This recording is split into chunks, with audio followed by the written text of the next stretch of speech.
करणारे लोक, आमची संस्था मात्र एक, ज्ञानदानाचे कामही नेक, नेकी आणि एकीची येथे वेळ गुंफली जाई जुळी, सहर्ष हृदयी स्वागत आपुले आजच्या निरोप समारंभा समयी. आजच्या निरोप समारंभा समयी I would like to again welcome with flowers of words to the guest of honor of today's function, Dr. Deepak Dongre sir, Secretary District Legal Service Authority, Dhule. The president of today's function, pillar and inspiration, Honorable Alkatai Biyani ma'am, President of Women's Education Society. The backbone of our college, Honorable Advocate Sarangitai Gujarati ma'am, Secretary Legal Education Centers of Women's Education Society. Honorable Shilpatai Maskar ma'am, Secretary of Women's Education Society. Honorable K.U. Nabaria sir, Treasurer of Women's Education Society. All present dignitaries of management and advisory committee, all teaching and non-teaching staff, and my dear student friends. Today we have gathered here for farewell function of our last year LLB class 2020. This farewell is an expression of good wishes to students who have achieved their life goals with the assistance of our great institution. Let's move towards lighting the lamp. I would like to request that all of the respected faculty members present in our college, please light the lamp. शुभं करोति कल्याणं आरोग्यं धनसम्पदा शत्रुबुद्धिविनाशाय दीपज्योति नमोस्तुते दीपज्योति परब्रह्म दीपज्योते जनार्दन दीपज्योति हरतु मे पापं दीपज्योति नमोस्तुते means which brings auspiciousness, health and prosperity, which destroyed inimical feelings. It represents the supreme. Let the light of lamp for removing our sins and salutation to the light of the lamp. Thank you. Over to you, Amisha. Our sin salutation to the light of the lamp at this auspicious moment of today's farewell function. Now I would like to request to the Honorable Professor Ashish Gangude sir, please introduce today's function.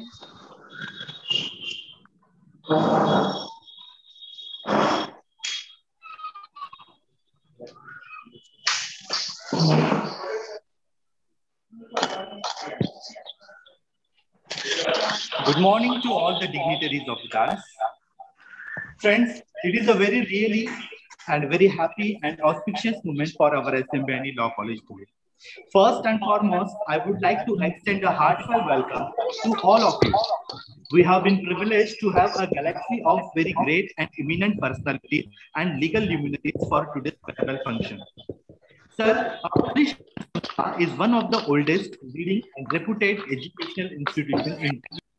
Sir, it has been inspired by the goal of women's education. Women's education has been cherished since its inception in 1923. And today, there are approximately 7,000 students studying from nursery to law college. Sir, our SMBNE Law College was founded with the goal of providing students with an excellent and multifaceted legal knowledge, which is need of the hour.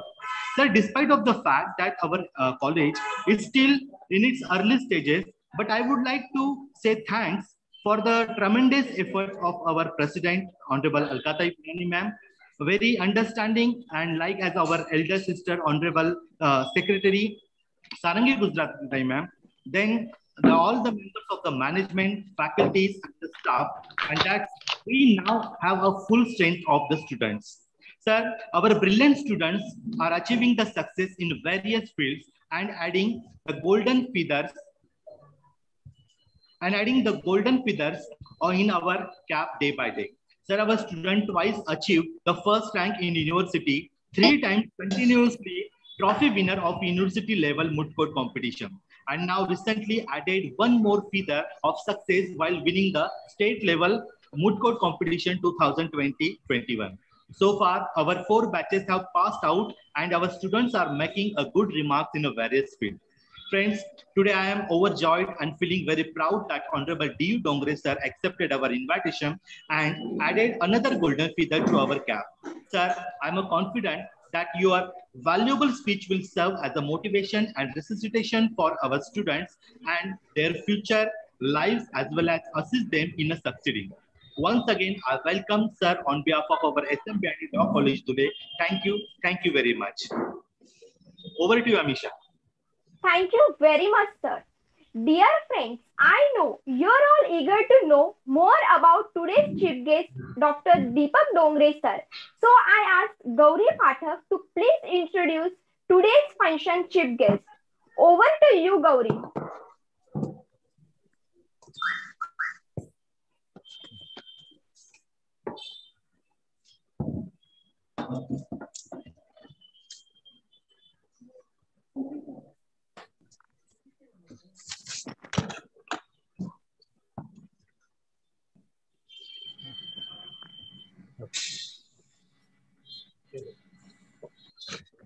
Thank you Amisha. अज्ञानाचा तिमिर सांडे, चहूबाजू लख प्रकाश मांडे. अज्ञान करीती रीते असे, दिव्य ज्ञानाने जणू कळस भरावा. त्या ज्ञान दीपकाचा परिचय मी मोजक्या शब्दात कसा करावा, मी मोजक्या शब्दात कसा करावा. लोकसेवेच्या ध्येयाने अहोरात्र झटणारं व्यक्तिमत्व म्हणजे माननीय न्यायमूर्ती डॉक्टर दीपक उमेश डोंगरे साहेब. आजच्या आपल्या कार्यक्रमाला लाभलेले पाहुणे माननीय डॉक्टर डोंगरे साहेबांचा परिचय करून देण्याचे सौभाग्य मला लाभले आहे. साहेबांनी BSL LLB LLM DTL GDC and A आणि PhD या पदव्या संपादन केल्या आहेत. उच्च न्यायालय मुंबई व इतर न्यायालयातील वकिली व्यवसाय हे त्यांच्या अविरत कष्टाचे फलित होय. वैखरीच्या वाटेवरून चालताना अत्यंत प्रामाणिकपणे समाजासाठी सकारात्मक धडपड दिसून येते. सरांच्या अभ्यासू व्यक्तिमत्वामुळेच विधी महाविद्यालयामध्ये विशेष व्याख्याते म्हणून त्यांनी काम केले आहे. प्रथम वर्ग न्यायदंडाधिकारी, दिवाणी न्यायाधीश वरिष्ठ स्तर यासारख्या सन्मानाच्या पदावर कार्यरत असताना सरांनी पूर्णपणे त्यांच्या कामाला न्याय दिला. तसेच गुन्हेगारातील गुन्हेगारी प्रवृत्ती नष्ट होऊन त्यांच्यात सुधारणा व्हावी व त्यांचे पुनर्वसन त्यासंबंधी कायदेशीर तरतुदी यामध्ये संशोधन करून खरोखर एक आदर्श निर्माण केला आहे. सध्या साहेब दिनांक 15/9/2019 पासून धुळे जिल्हा विधी सेवा प्राधिकरणात सचिव म्हणून कार्यरत आहे. आपण समाजाचं काही देणं लागतो हे सरांनी आपल्या कृतीतून कार्यातून आपल्याला पटवून दिले आहे. असे आदर्श व्यासंगी व्यक्तिमत्व आपल्याशी हितगुज करणार आहे हे आपले महत्भाग्यच होय. म्हणून मला एवढेच म्हणावेसे वाटते, कुणाचं तरी येणं म्हणजे नुसतं येणं नसतं. कुणाचं तरी येणं म्हणजे नुसतं येणं नसतं. कुणाच्या तरी काळजावर कोरलेलं सुंदर लेणं असतं. लोकसेवेचं समाजसेवेचं देणं असतं. धन्यवाद. Thank you, Gauri. Respected Dongre sir, due to the pandemic situation, we are unable to meet face to face at this event. Despite the fact that we want to felicitate you by giving a small token of our gratitude and a bouquet to honor you, and it will be honor of our institution. If you accept, most likely.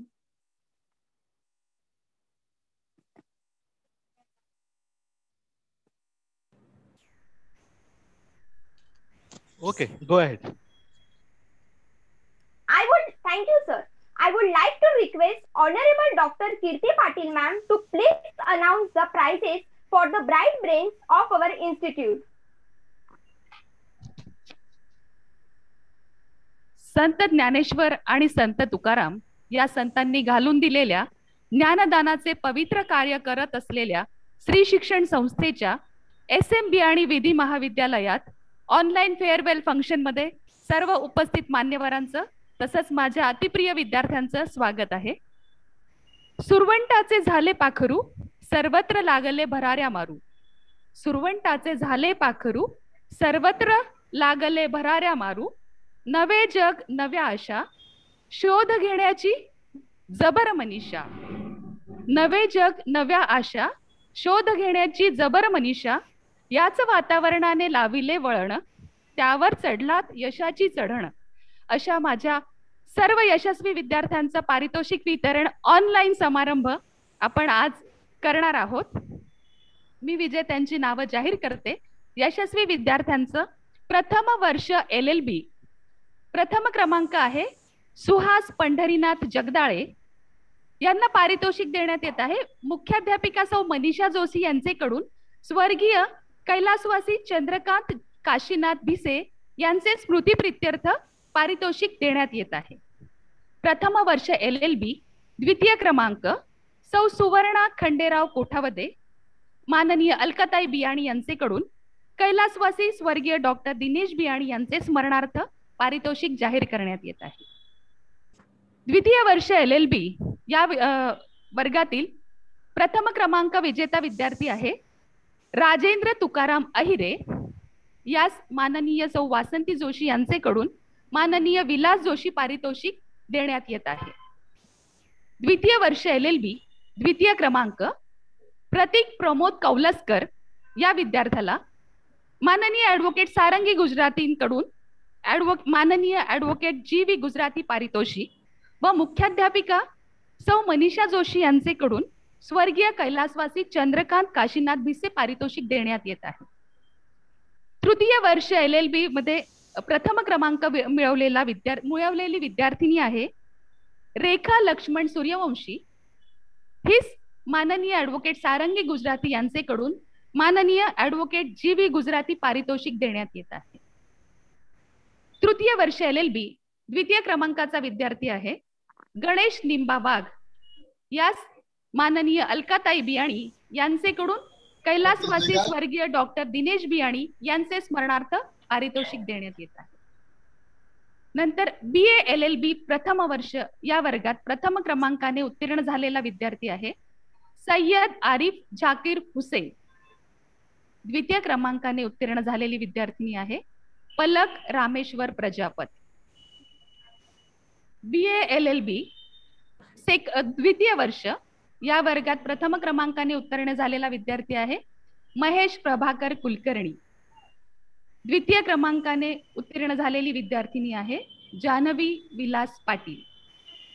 तसंच sir, आमच्या महाविद्यालयात गांगुर्डे सरांनी आधी तुम्हाला सांगितलंच आहे प्रत्येक वर्षी मुटकोट स्पर्धेमध्ये पहिला क्रमांक SMB आणि विधी महाविद्यालयालाच मिळत असतो. जणू काही ते आता समीकरण झालेलं आहे आणि यावर्षी पण आमच्या विद्यार्थ्यांना प्रथम क्रमांकाचं पारितोषिक मिळालेलं आहे. त्या विद्यार्थ्यांची नावं कुमारी प्रियंका दिलीप अग्रवाल, तृतीय वर्ष LLB, कुमारी नेहा नितीन चौधरी, द्वितीय वर्ष LLB आणि रोहित किशनचंद लुंड, तृतीय वर्ष BA LLB या विद्यार्थ्यांच्या संघाला प्रथम क्रमांकाचं पारितोषिक मिळालेलं आहे.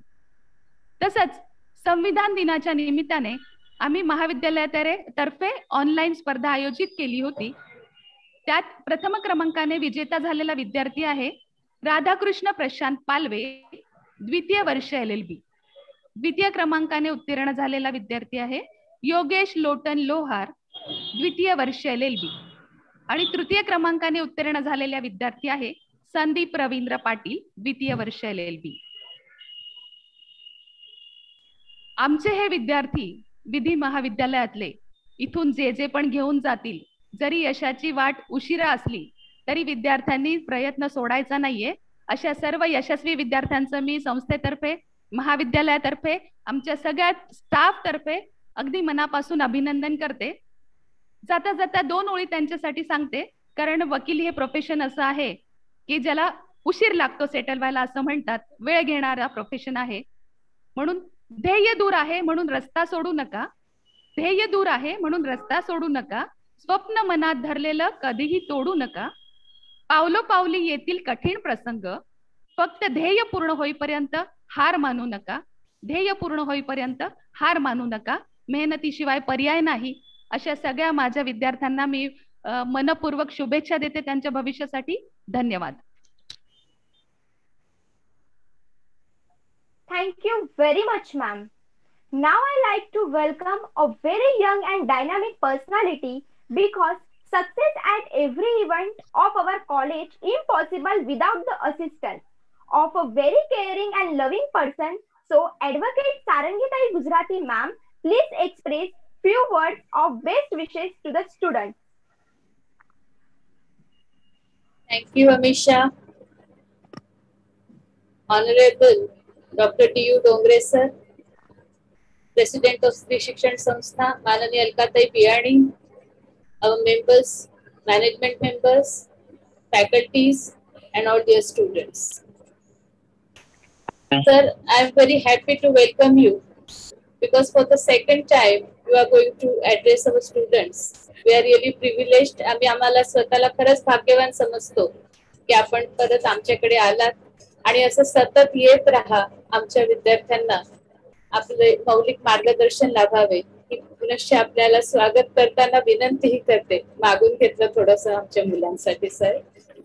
धन्यवाद. आज फेअरवेल फंक्शन म्हणजे मुलांनी असं समजू नये की आम्ही तुम्हाला बाय म्हणायला आज बोलवलंय. It is not a good bye dear students, it is a good going, good beginning.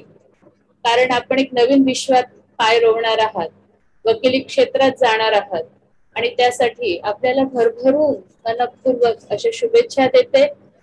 मंजिले करीब है दोस्तों, मंजिले करीब है, राहे बेकरार है, बस आप चल पडो, मंजिलों को आपका इंतजार है. खूप काही साधायचंय, खूप काही गाठायचंय आणि मॅडमने सांगितलं त्याप्रमाणे कष्टाची तयारी निश्चित ठेवावी लागेल. कारण ह्या व्यवसायात ज्याला आपण जस्टेशन पिरियड म्हणतो तो इतर व्यवसायांपेक्षा जास्त असतो. When their hairs are gray, your value is more, that is said in advocacy. त्यामुळे थोडी वाट बघावी लागते, पण प्रयत्न करणाऱ्याला कधी हार मिळत नाही एवढं निश्चित. आणि आतापर्यंत जो आपला अनुभव आहे, आपल्या कॉलेजच्या ज्या पास आउट सगळ्या आपल्या बॅचेस धुळे कोर्टात मी काम करताना बघते आणि आपले विद्यार्थी जेव्हा दिवसभर अतिशय चांगल्या पद्धतीने खूप ताकदीनं कोर्टासमोर उभी राहतायत, काम करतात, तेव्हा खूप आनंद होतो. आणि मला खात्री आहे की आपल्या पुढच्या सगळ्या बॅचेस तेवढ्याच यशस्वी होणार आहेत, यात शंका नाही. प्रिय मित्रमैत्रिणींनो, पुनश्च आपल्या सगळ्यांना खूप खूप शुभेच्छा. All the best. Go ahead. त्यानंतर आणि आणखी एक माझी विनंती आहे की तुम्ही ही इन्स्टिट्यूशन सोडली याचा अर्थ तुमचा या इन्स्टिट्यूशन सोबतचा संबंध संपलेला नाही. Keep connected. जेव्हा काही अडचण असेल तर तुम्ही निश्चित येऊ शकता. You are always welcome. हे तुमचं दुसरं घर आहे यात शंका नाही आणि ते तुम्ही लक्षात ठेवा. त्याप्रमाणे सगळ्या गोष्टीत सामील व्हा. आपण एक ॲल्युमिनायची स्थापना करणारच आहोत, त्यातही तुम्ही ऍक्टिव्हली पार्टिसिपेट करा अशी मी सगळ्यांना विनंती करते. आमचे मूठ कोर्टचे विद्यार्थी, त्यांचं कौतुक करावं तेवढं थोडं आहे. आता त्याबद्दल काय सारखं सारखं बोलायचं, पण तुम्ही मला परत परत कौतुकाची अशीच संधी देत राहा आणि देव आपल्याला खूप चांगलं असं यश देवो. यापुढेही आपली तयारी छान हो. आमचे गांगुडे सर आता मास्टर बनलेत मूठकोट टीम तयार करण्यात. तर आपल्या सगळ्यांना असंच घवघवीत यश यापुढेही मिळत राहो. मनपूर्वक अभिनंदन आणि शुभेच्छा सुद्धा. मला फर्स्ट इयरच्या मुलांचं आज फार कौतुक वाटतंय. Amisha, I see you for the first time. Very good. Very confidently you are anchoring the event. आणि ज्या पद्धतीने तुम्ही तुमच्या सिनियर्स साठी हा कार्यक्रम सगळा घडवून आणलात, ही ट्रॅडिशन आपण पाळत आलोय, ती यापुढेही आपण करायचंच आहे. Very good. Congratulations and welcome to all first year students for managing this event. Sir, आपण पुनश्च आमच्या विद्यार्थ्यांसाठी यावं ही विनंती करते आणि स्वागत करते.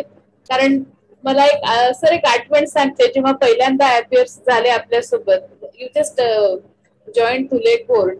तर त्या दिवशी मी जेव्हा बाहेर पार्टी वाजली डॉक्टर D.U. डोंगरे, आणि तेव्हा मला खूप कौतुक वाटलं की अरे PhD झालेले आपले न्यायाधीश आहेत, फार आनंदाची बाब आहे. आणि जेव्हा सरांचा बायोडेटा कळला, म्हटलं अरे वा, अतिशय विद्वान असं व्यक्तिमत्व, त्यांच्यासमोर आपल्याला काम करायची संधी मिळेल याचा मला खूप तेव्हा आनंद झाला होता. आणि आमच्या गौरीताईंनी तर आपल्याला न्यायमूर्ती म्हटलं. साहेब, आपण न्यायाधीश तर आहातच, पण न्यायमूर्ती व्हावं ही सुद्धा सदिच्छा आमच्या कॉलेजकडून देते. आणि तो दिवस लवकरच आम्ही बघावा आणि आपलं फेलिसिटेशन करायला आम्ही आपल्याला या इन्स्टिट्यूट मध्ये बोलवावं अशी शुभेच्छा व्यक्त करते. धन्यवाद. पुनश्च सगळ्यांचं स्वागत आणि मनपूर्वक आभार. Over to you Amisha. Thank you very much ma'am. कळतच नाही मॅडम मला काय बोलावे तुमच्यावरती. कळतच नाही मॅडम मला काय बोलावे तुमच्यावरती. कार्य तुमचे तेवढेच अन तेवढीच आहे कीर्ती. अन तेवढीच आहे कीर्ती. Friends, I know everyone is looking forward to hearing today's guest of honor, and now that your wait is over. I would like to request that the Honorable Dr. D.U. Dongre sir please enlighten our students with your precious words.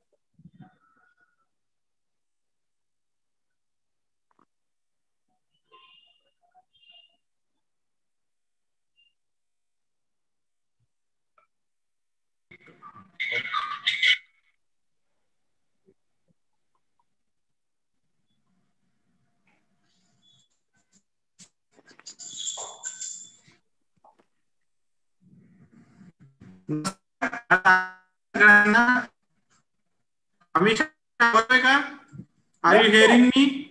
Yes, sir. Yes. Yes, sir. Okay. There is some internet issue. आदरणीय बियाणी madam, ह्या सगळ्या कार्यक्रमाचं किंवा law कॉलेजचं जे सगळं खूप छान संयोजन करून आणतात. अत्यंत ऊर्जादायक व्यक्तिमत्व माननीय गुजराती मॅडम. या आपल्या महाविद्यालयाचे प्राध्यापक माननीय डॉक्टर कीर्ती पाटील, माननीय गांगुर्डे सर, तसेच आपण सर्व विद्यार्थी मित्र, या सगळ्या कार्यक्रमाचं सुंदर सूत्रसंचालन करणारी अमिषा, माझा खूप छान परिचय करून देणारी गौरी, आणि सर्व सक्सेसफुल विद्यार्थी मित्रांनो, की तिची नाव वाचली की माझ्या लक्षात नाही, परंतु एक खूप छान कौतुक सोहळा कॉलेजच्या वतीने यांचा झाला. सगळ्या विजेत्या विद्यार्थ्यांचं खूप खूप अभिनंदन. आजचा फेअरवेल फंक्शन आहे. तर फेअरवेल फंक्शन म्हणजे बरेच जण आपण आनंदी असतो की आपण कॉलेजच्या दैनंदिन जे काही आहे शेड्यूल त्यातून मुक्त होतो, पण खऱ्या अर्थाने एक नवीन जबाबदारी स्वीकारण्यासाठीच हे फंक्शन आहे असं मी समजेल. नवीन जबाबदारी, नवीन कार्य, नव्या ऊर्जेने आपण आजपासून सुरू करणार आहोत आणि म्हणून हा एक निरोप समारंभ आहे असं मला वाटतं. की इतके दिवस तुम्ही खूप लाडात होतात, कॉलेजच्या सावलीमध्ये होता, परंतु उन्हाचे चटके तुम्हाला बसणार आहेत. सहन करण्याची, स्वतःचं व्यक्तिमत्व तावून सुलाखून घेण्याची संधी तुम्हाला उद्यापासून मिळेल. आणि म्हणून हा जो निरोप समारंभ आज आयोजित केला आहे त्याबद्दल मी सर्व संयोजकांचं खूप खूप आभार मानतो. की ह्या सगळ्या, आणि या दिवशी मला बोलायला बोलवलं ही एक संधी महत्वाची आहे. 2019 साली माननीय गुजराती मॅडमने सांगितल्याप्रमाणे मी आपल्या महाविद्यालयात आलो होतो आणि त्यावेळेस आपण थेट संभाषण करू शकलो होतो. पण हरकत नाही, आज आपण व्हर्च्युअल माध्यमातून आजचा कार्यक्रम करत आहोत. तर आजपर्यंत आपण जे LLB ला अभ्यास करत होतो हा फक्त एक आइसबर्ग होता आपल्या अभ्यासाचा, एक टिप ऑफ द जस्ट एक जनरल नॉलेज आपण लॉचं फक्त घेतलेलं आहे. आणि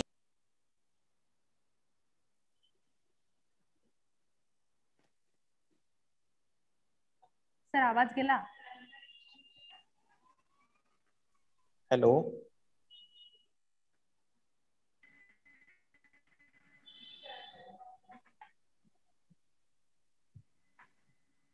हा आवाज येतोय? Yes sir. Yes sir. Okay. Internet disturbance चालू आहे इथं ऑफिस मध्ये, मध्येच इंटरनेट येतंय जातंय, त्यामुळे मला मोबाईल वरून इकडं तिकडं स्विच व्हावं लागतं. तर हा, मी इथपर्यंत आलो होतो की ह्या सगळ्याचा आपण आत्ताशी पात्र झालेलो आहोत कायद्याचा अभ्यास करण्यासाठी, आणि इथून पुढे आपण हे सगळं कशा पद्धतीने करणार आहोत. तर हा एक आपला स्वतःचा प्रत्येकाचं व्हिजन आपल्याला डेव्हलप करावं लागणार आहे. सगळ्यात महत्वाची जी गोष्ट ठरते की मी माझ्या आज सगळा हा कार्यक्रम चालू होता, मला माझ्या महाविद्यालयातले दिवस आठवले. मी महाविद्यालयात असताना ठरवलं होतं की मी ज्या गावात LLB शिकलो संगमनेर ठिकाणी, तेथे मी वकिली करणार नाही. असं मी पण केला होता कॉलेजला असताना की मी वेगळं काहीतरी करेल. मग वेगळं काय करेल, वेगळं दुसरीकडे प्रॅक्टिस करेल, अजून वेगळं काय करेल, आणि याचं मी कायम शोध घेत गेलो. ते शोध घेत असताना मला खूप वेगवेगळ्या वाटा मिळत गेल्या. सगळ्याच वाटांवर मी चालू शकलो असं नाही. माझे काही मित्र त्या वाटांनी गेले, मी एका वाटेने आलो. आणि एक वेगळी वाट की आज समजा आपण वकील झालो, वकील झाल्यानंतर आपण धुळे न्यायालयात येतो आणि प्रॅक्टिस करतो. ही नेहमीची मळलेली वाट आहेत. असंख्य लोक त्या वाटेवरून गेलेले आहेत. आणि म्हणून सर्वांनीच एका वाटेने जावं असं नाही, काहीतरी नवीन वाटा आपण शोधू शकलो पाहिजे. मग त्या वाटा काय काय असतील, तर त्या वाटांची एक थोडीशी मी काय करेल की आपल्याला या निमित्ताने थोडासा परिचय करून देईल.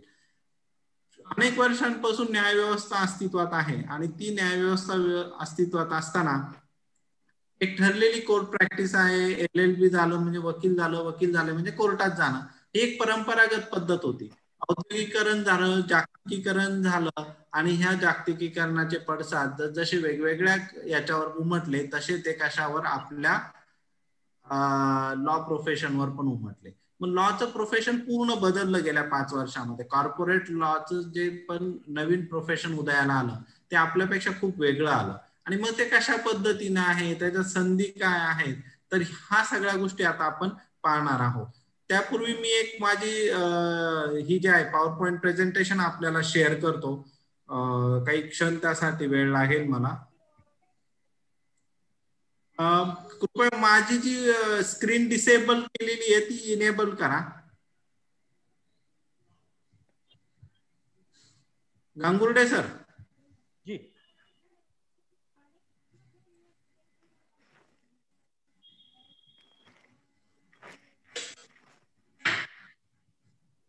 गांगुर्डे सर.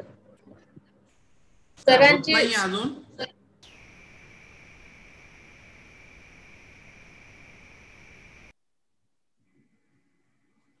ठीक आहे, तोपर्यंत काही वेळ जाईल की आता हे सगळे काळ असतो आपला, महाविद्यालयीन काळ असतो. आपण खूप गांभीर्याने, काही मुलं खूप गांभीर्याने घेतात, काहींचं तितकं गांभीर्यानं नसतं. गांभीर्याने घेणाऱ्या मुलांना उत्तम मार्क मिळतात. गांभीर्याने न घेणारी मुलं त्या पद्धतीने कोणी पास होतं, कोणी काहीतरी शक्य होईल त्या गोष्टी करत असतात. हा, झाली स्क्रीन झाली. ओके.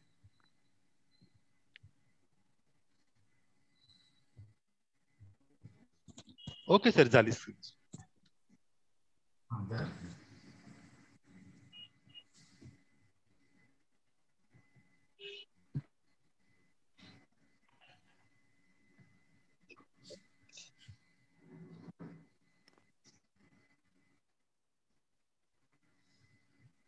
दिसते आता screen? Yes sir. Sir. Yes sir, it is yes. ह्या महाविद्यालयामध्ये मी शिकलो, श्री ओंकारनाथ मालपाणी लॉ कॉलेज. त्यामुळे त्या महाविद्यालयाची मी सगळी इमेज पाठीमागे लावली. मी सांगतो खूप वेगवेगळे कॉन्टेम्पररी करीन असं म्हणे. अनेकदा हे करीत आलेलं आहे, वर्षानुवर्ष आपण तीच करतोय.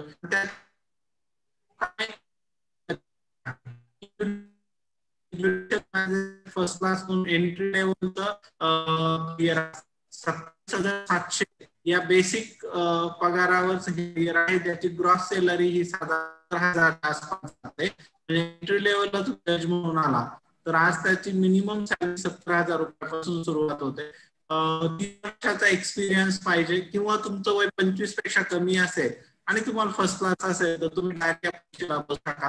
ऑब्जेक्टिव्ह स्वरूपाची पहिली परीक्षा असते, नंतर मेन्स असते, नंतर इंटरव्ह्यू असते. ऑब्जेक्टिव्ह मध्ये जे काही विषय असतात साधारण major civil act, major criminal act असतील, CPC, कॉन्ट्रॅक्ट,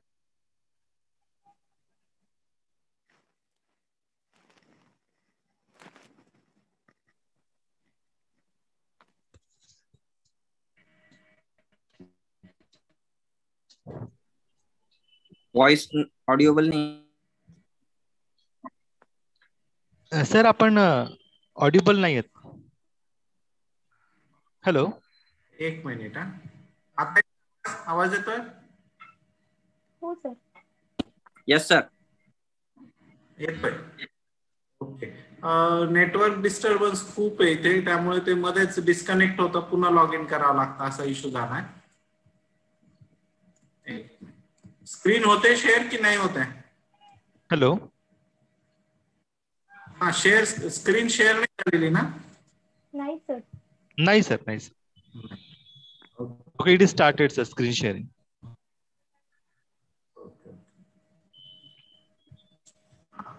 तर आपण ज्युडिशियल मॅजिस्ट्रेट संदर्भात बघतो की ज्युडिशियल मॅजिस्ट्रेटची फर्स्ट क्लास ही जी परीक्षा असते त्रिस्तरीय परीक्षा असते. पहिली स्टेज हे ऑब्जेक्टिव्ह असते, दुसरी मेन्स म्हणजे डिस्क्रिप्टिव्ह असते, तिसरी इंटरव्ह्यूज असते. साधारणतः मेजर सिव्हिल आणि मेजर क्रिमिनल ऍक्ट्स या परीक्षेला असतात.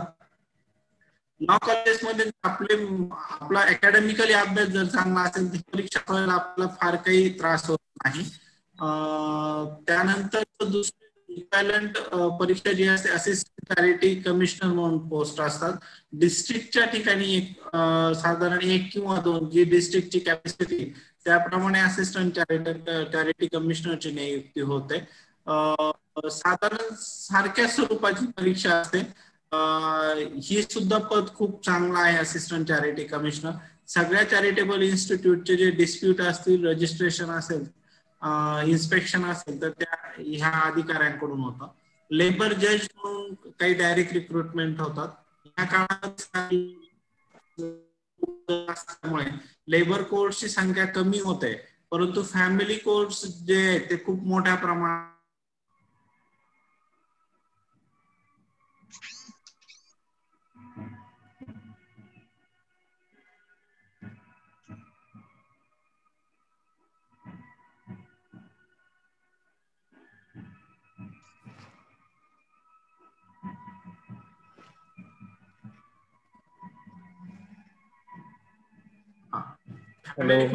करता मिनिमम वय.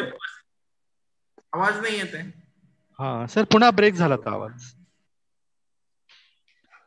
अच्छा, स्क्रीन पण बंद झाली का? हो सर, स्क्रीन पण बंद झाली.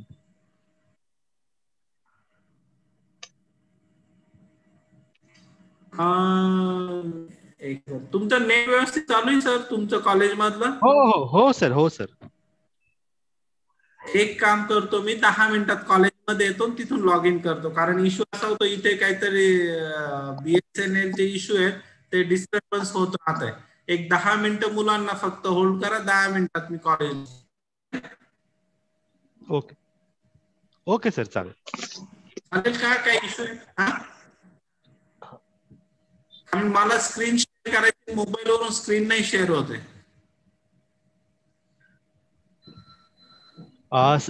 सर हा निर्णय चांगला आहे. आपण महाविद्यालयात आलात तर सोयीचं होईल. गांगुर्डे सर, कारण इथे काय चालेल चालेल. जी सर, जी सर. कोणाला आपल्याकडे? नाही नाही नाही, आहे गाडी आहे, ड्रायव्हर आहे, काही problem. Okay sir, okay, welcome sir. Okay.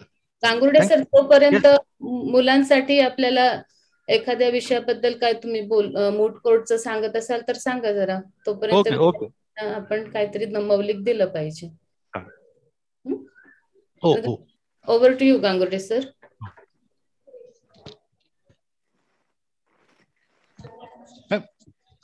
फक्त 2 मिनिटं.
मॅम तोपर्यंत आपण जर थर्ड इयरच्या विद्यार्थ्यांचं मनोगत जर घेतलं तर.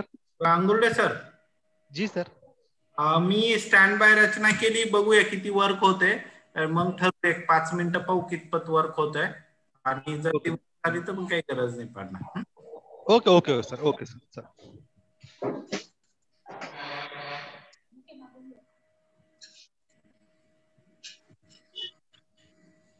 हा, मी फॅमिली कोर्ट जजच्या ह्या पॉइंटवर होतो की day by day family court जजेसची जी संख्या आहे ती इन्क्रीज होत जाणार आहे, आणि फॅमिली डिस्प्युट्स खूप वाढत आहेत सध्या. म्हणजे जर पुणे, मुंबई, नाशिक या ठिकाणी जर आपण पाहिलं तर लार्ज नंबर ऑफ केसेस ज्या आहेत त्या फॅमिली कोर्टामध्ये दाखल होत आहेत.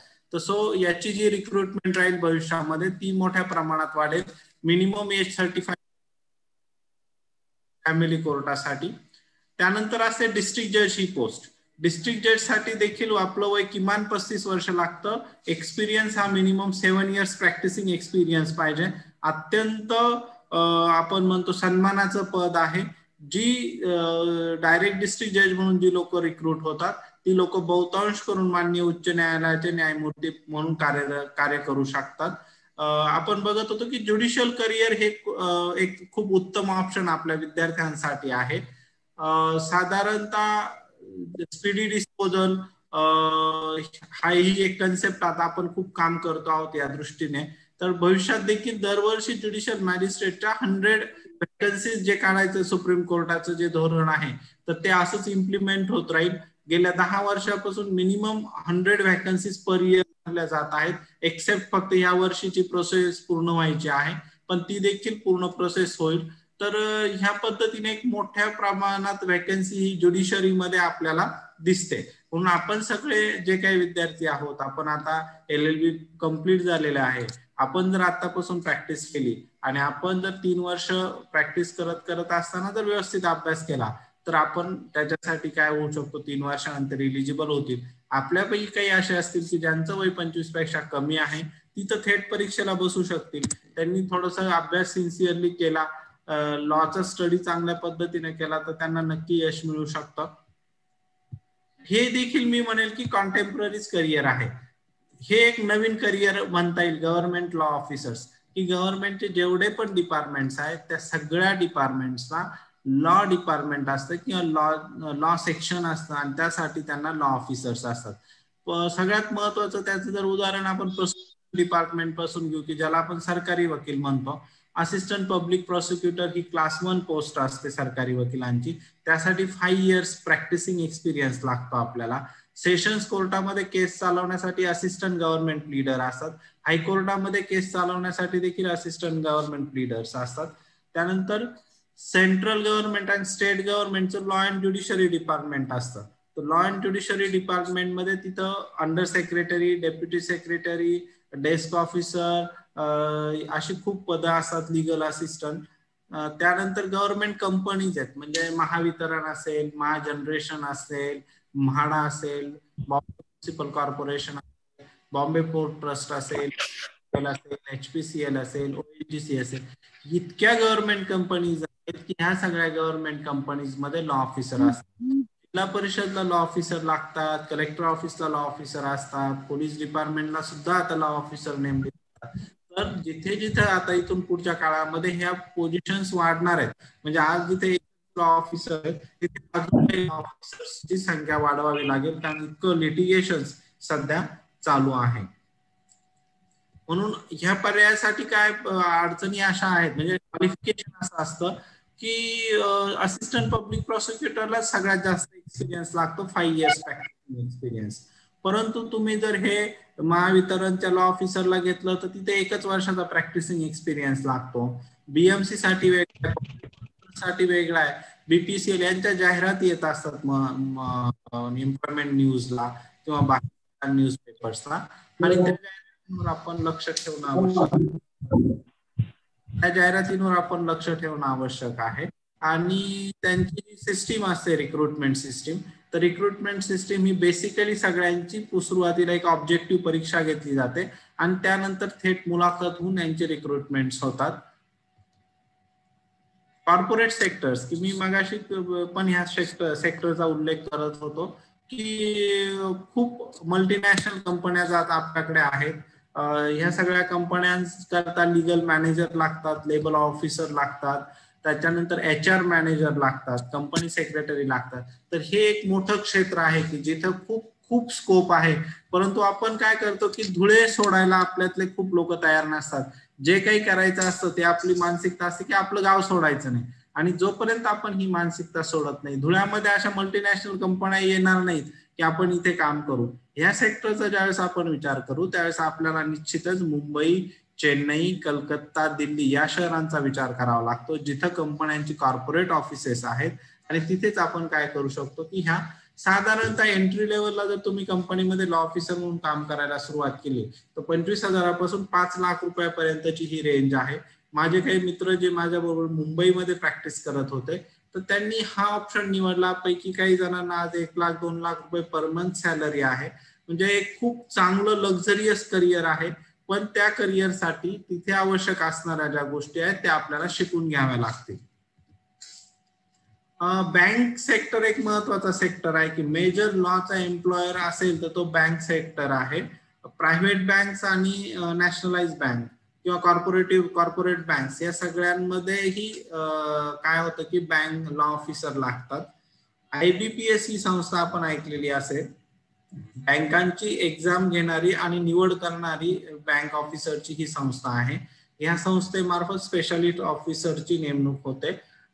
Quantitative aptitude, logical aptitude, reasoning aptitude ह्या पद्धतीचे प्रश्न तुम्हाला काय होतात की परीक्षेमध्ये असतात. साधारणतः बँकांमध्ये झोनल ऑफिसरला लॉ ऑफिसरची पोस्ट असते. खूप चांगलं वेतन असतं. प्रायव्हेट बँक्स त्यांच्या रिक्रुटमेंट प्रमाणे नेमतात. IBPSच्या पद्धतीनं तुम्ही स्पेशलाइज्ड ऑफिसरची ज्यावेळेस ऍड येते त्यावेळेस तुम्ही हा फॉर्म भरून तुम्हाला याच्यासाठी English language, reasoning aptitude, quantitative aptitude, logical aptitude म्हणजे सर्वसाधारण बुद्धिमत्ता जी म्हणतो त्या बुद्धिमत्तेचे काय करावे लागतात, आपल्याला प्रश्नची तयारी करावी लागते. बऱ्याचदा आपण LLBचं शिक्षण घेत असताना जनरल इंग्लिश हा विषयाकडे दुर्लक्ष करतो. परंतु बँक मध्ये जर तुम्हाला करिअर करायचं असेल तर तुम्हाला जनरल इंग्लिश, किमान इंग्लिश ग्रामर, सर्वसाधारण बुद्धिमत्ता याची तयारी करणं आवश्यक आहे. खूप मोठ्या प्रमाणात नोकऱ्या या पद्धतीने आपल्याला उपलब्ध आहेत. रिझर्व्ह बँकेमध्ये देखील खूप पोस्ट असतात. त्यांच्या देखील प्रत्येक झोन ऑफिसला लीगल मॅनेजरची पोस्ट असते. त्यांच्या सिलेक्शनच्या पेपरमध्ये इंग्लिशचा एक पेपर स्वतंत्र असतो. त्यामध्ये तुमचे इंग्लिश रायटिंग, इंग्लिश ऍप्रिसिएशन ह्या सगळ्या गोष्टी तुम्हाला बघाव्या लागतात.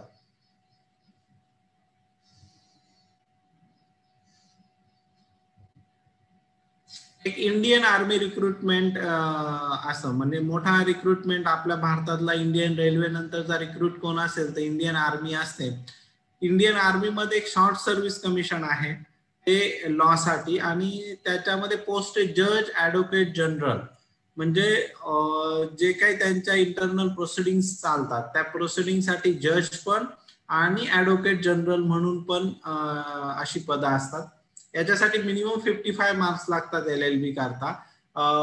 आणि मॅरिड मेल, तुम्ही मॅरिड आणि अनमॅरिड मेल कोणीही अप्लाय करू शकाल, पण female should be unmarried female. आणि शॉर्ट सर्व्हिस कमिशन आहे. परीक्षेची काठिण्य पातळी ही आर्मीच्या परीक्षांप्रमाणे असते. परीक्षा घेण्याचं स्वरूप देखील हे साधारण आर्मी ओरिएंटेड असतं कारण सगळी रिक्रुटमेंट ही आर्मी कंडक्ट करते त्याची. पण एक खूप चांगली युनिफॉर्म सर्व्हिसेस मानली जाते याला. वेतन आणि सुविधा देखील खूप उत्तम दर्जाच्या आहेत. एक नवीन बर्निंग जे फील्ड आहे ते इंटलेक्च्युअल प्रॉपर्टीचं फील्ड आहे. ट्रेडमार्क्स, पेटेंट्स, कॉपीराईट, त्याच्यानंतर GI marks, circuits, plant varieties ही खूप व्हरायटी असलेलं फील्ड आहे. बेसिकली जे students who are from science graduate जे असतील तर त्यांच्यासाठी उत्तम करिअर यामध्ये होऊ शकतं. साधारण याचं डे बाय डे जी पोझिशन आहे तर तिथे रिक्रुटमेंट खूप मोठ्या प्रमाणात रिक्रुटमेंट होणार आहे. उत्तम दर्जाचं मॅनपॉवर इथं सध्या अवेलेबल होत नाही. त्यामुळे ज्यांचं सायन्स बॅकग्राऊंड आहे, ज्यांना ह्या सगळ्या गोष्टीत इंटरेस्ट आहे, जे मुंबई, दिल्ली, कलकत्ता, चेन्नई अशा ठिकाणी राहून इच्छितात, त्यांनी याचा विचार करायला हरकत नाही. पेटेंट अटर्नी म्हणून जी पोस्ट होती ते जे मी पाहिलं की सध्या पेटेंट म्हणजे आपण सिंगल प्रॅक्टिस खूप कमी लोक करू शकतात की पेटेंट्स मध्ये. पेटेंट ही एक फर्म द्वारे करण्याची प्रॅक्टिस आहे, कारण त्याच्यात वेगवेगळे एक्सपर्ट्स लागतात, टेक्निकल एक्सपर्ट्स लागतात आणि मग त्यासाठी जनरली हे जे सायन्स ग्रॅज्युएट्स मुलं आहेत तर ते पेटेंट अटर्नी म्हणून रजिस्ट्रेशन करतात. एक टेक्नो लिगल प्रोफेशन आपण याला म्हणू शकतो. खूप मोठ्या प्रमाणात याच्यामध्ये नोकऱ्या आहेत, फर्म्सला रिक्वायरमेंट आहे, त्या दृष्टीने आपण देखील याचा विचार करू शकतो. ही एक इंटरेस्टिंग स्लाइड मी तुम्हाला दाखवेल की बऱ्याचदा आपण ऐकतो की इंजिनिअरिंगच्या मुलांना इतकं पॅकेज मिळालं, बाकीच्या फील्डवाल्यांना इतकं पॅकेज मिळतं. लॉ फील्ड्सला असं नाही का? तर इथे काही फर्मची नावं मी दिली तिथे. Mulla and Mulla, Little and company, S&R associates. हे कंसामध्ये मी लिहिले 13.2 लाख पर ॲनम. हे पॅकेज दिलेले fresh pass out law graduate मुलाला. जिल्हा स्कूल मधून जी मुलं पास आउट झाली त्यांच्या कॅम्पस मधला हा डेटा आहे. त्या कॅम्पस मधून जी मुलं सिलेक्ट झाली तर त्याला मिनिमम पॅकेज दिले S&R असोसिएटनी 13.2 लाख पर ॲनम म्हणजे पर इयरचं. अमरचंद मंगलदास या फर्मने 12 लाख दिले, AZB पार्टनर्सने 9.8 लाख, खेतान अँड कंपनीनं 14 लाख सॅलरी दिली. त्यानंतर हे बाकी देसाई आणि दिवाणजी. ह्या सगळ्या म्हणजे आपण जे म्हणतोय की लॉला जॉब्स नाहीयेत किंवा खूप पगार मिळत नाही असं नाही. ज्यावेळेस आपण 13.2 लाख म्हणजे महिन्याला तुम्हाला 1 लाखापेक्षा जास्त ज्यावेळेस पगार दिला जातो त्यावेळेस कंपनी आपल्याकडून तेवढं आउटपुट पण घेत असते. त्यासाठी मराठीत LLB करून किंवा मराठीत LLBचे पुस्तकं वाचून आपल्याला 13 लाख रुपये पगार मिळेल का वार्षिक? तर ह्या गोष्टीचा आपण विचार करावा लागेल की ह्या सगळ्या ज्या कंपन्या आहेत ह्या इंटरनॅशनल लेवलवर काम करतात आणि त्यामुळे इंटरनॅशनल लेवलच्या भाषा जी इंग्रजी आहे तिच्यावर आपली उत्तम पकड असणं आवश्यक आहे. म्हणून आपण जर आपल्यात क्वालिटी असेल, आपल्यामध्ये गुणवत्ता आहे तर आपण काय करू शकतो की ह्या पद्धतीच्या पॅकेजेस पर्यंत आपण पोहोचू शकतो. आपण कमी कुठे पडतो की आपण आपले स्किल्स, आपल्या क्वालिटीज ह्या त्या प्रमाणामध्ये इम्प्रूव्ह करत नाही. क्वालिटीज आणि स्किल्स आपण कॉलेजला असताना इम्प्रूव्ह करणं आवश्यक असतं. आपण जनरली पद्धत आपली अशी असते की आपण परीक्षा ओरिएंटेड अभ्यास करतो. परीक्षेला काय आहे, कोणते प्रश्न विचारले जातात, सुदैवाने की दुर्दैवाने माहित नाही, पण सध्याची अवस्था जी अशी आहे की आपल्याला ऑब्जेक्टिव्ह स्वरूपाचे प्रश्न सध्या ऑनलाईन येत आहेत आणि 100% मार्क्स घेऊन आपण पास होतोय. परंतु इनफॅक्ट आपल्याला कितपत त्या सगळ्यातून नॉलेज मिळालं हा एक आपला तितकाच महत्वाचा संशोधनाचा भाग राहील. आपण ज्यावेळेस 100% आपलं डेडिकेशन देतो तर त्यावेळेस आपली क्वालिटी इम्प्रूव्ह झालेली असते आणि नक्कीच आपल्याला त्यातून काय होतं. एक सॉलिसिटर म्हणून आपण ऐकलेलं असतं की सॉलिसिटर, लोक म्हणतात सॉलिसिटर बंद झाला. ज्याला ऑफिस मध्ये बसून ड्राफ्टिंग करायचंय, ड्राफ्टिंग कॉपी पेस्ट करून आपण जे ड्राफ्ट तयार करतो ना, त्या झेरॉक्स दुकानात जातो आणि हे खरेदी खत कर आणि कॉपी पेस्ट केलं, प्रिंट आउट केलं, this is not a drafting.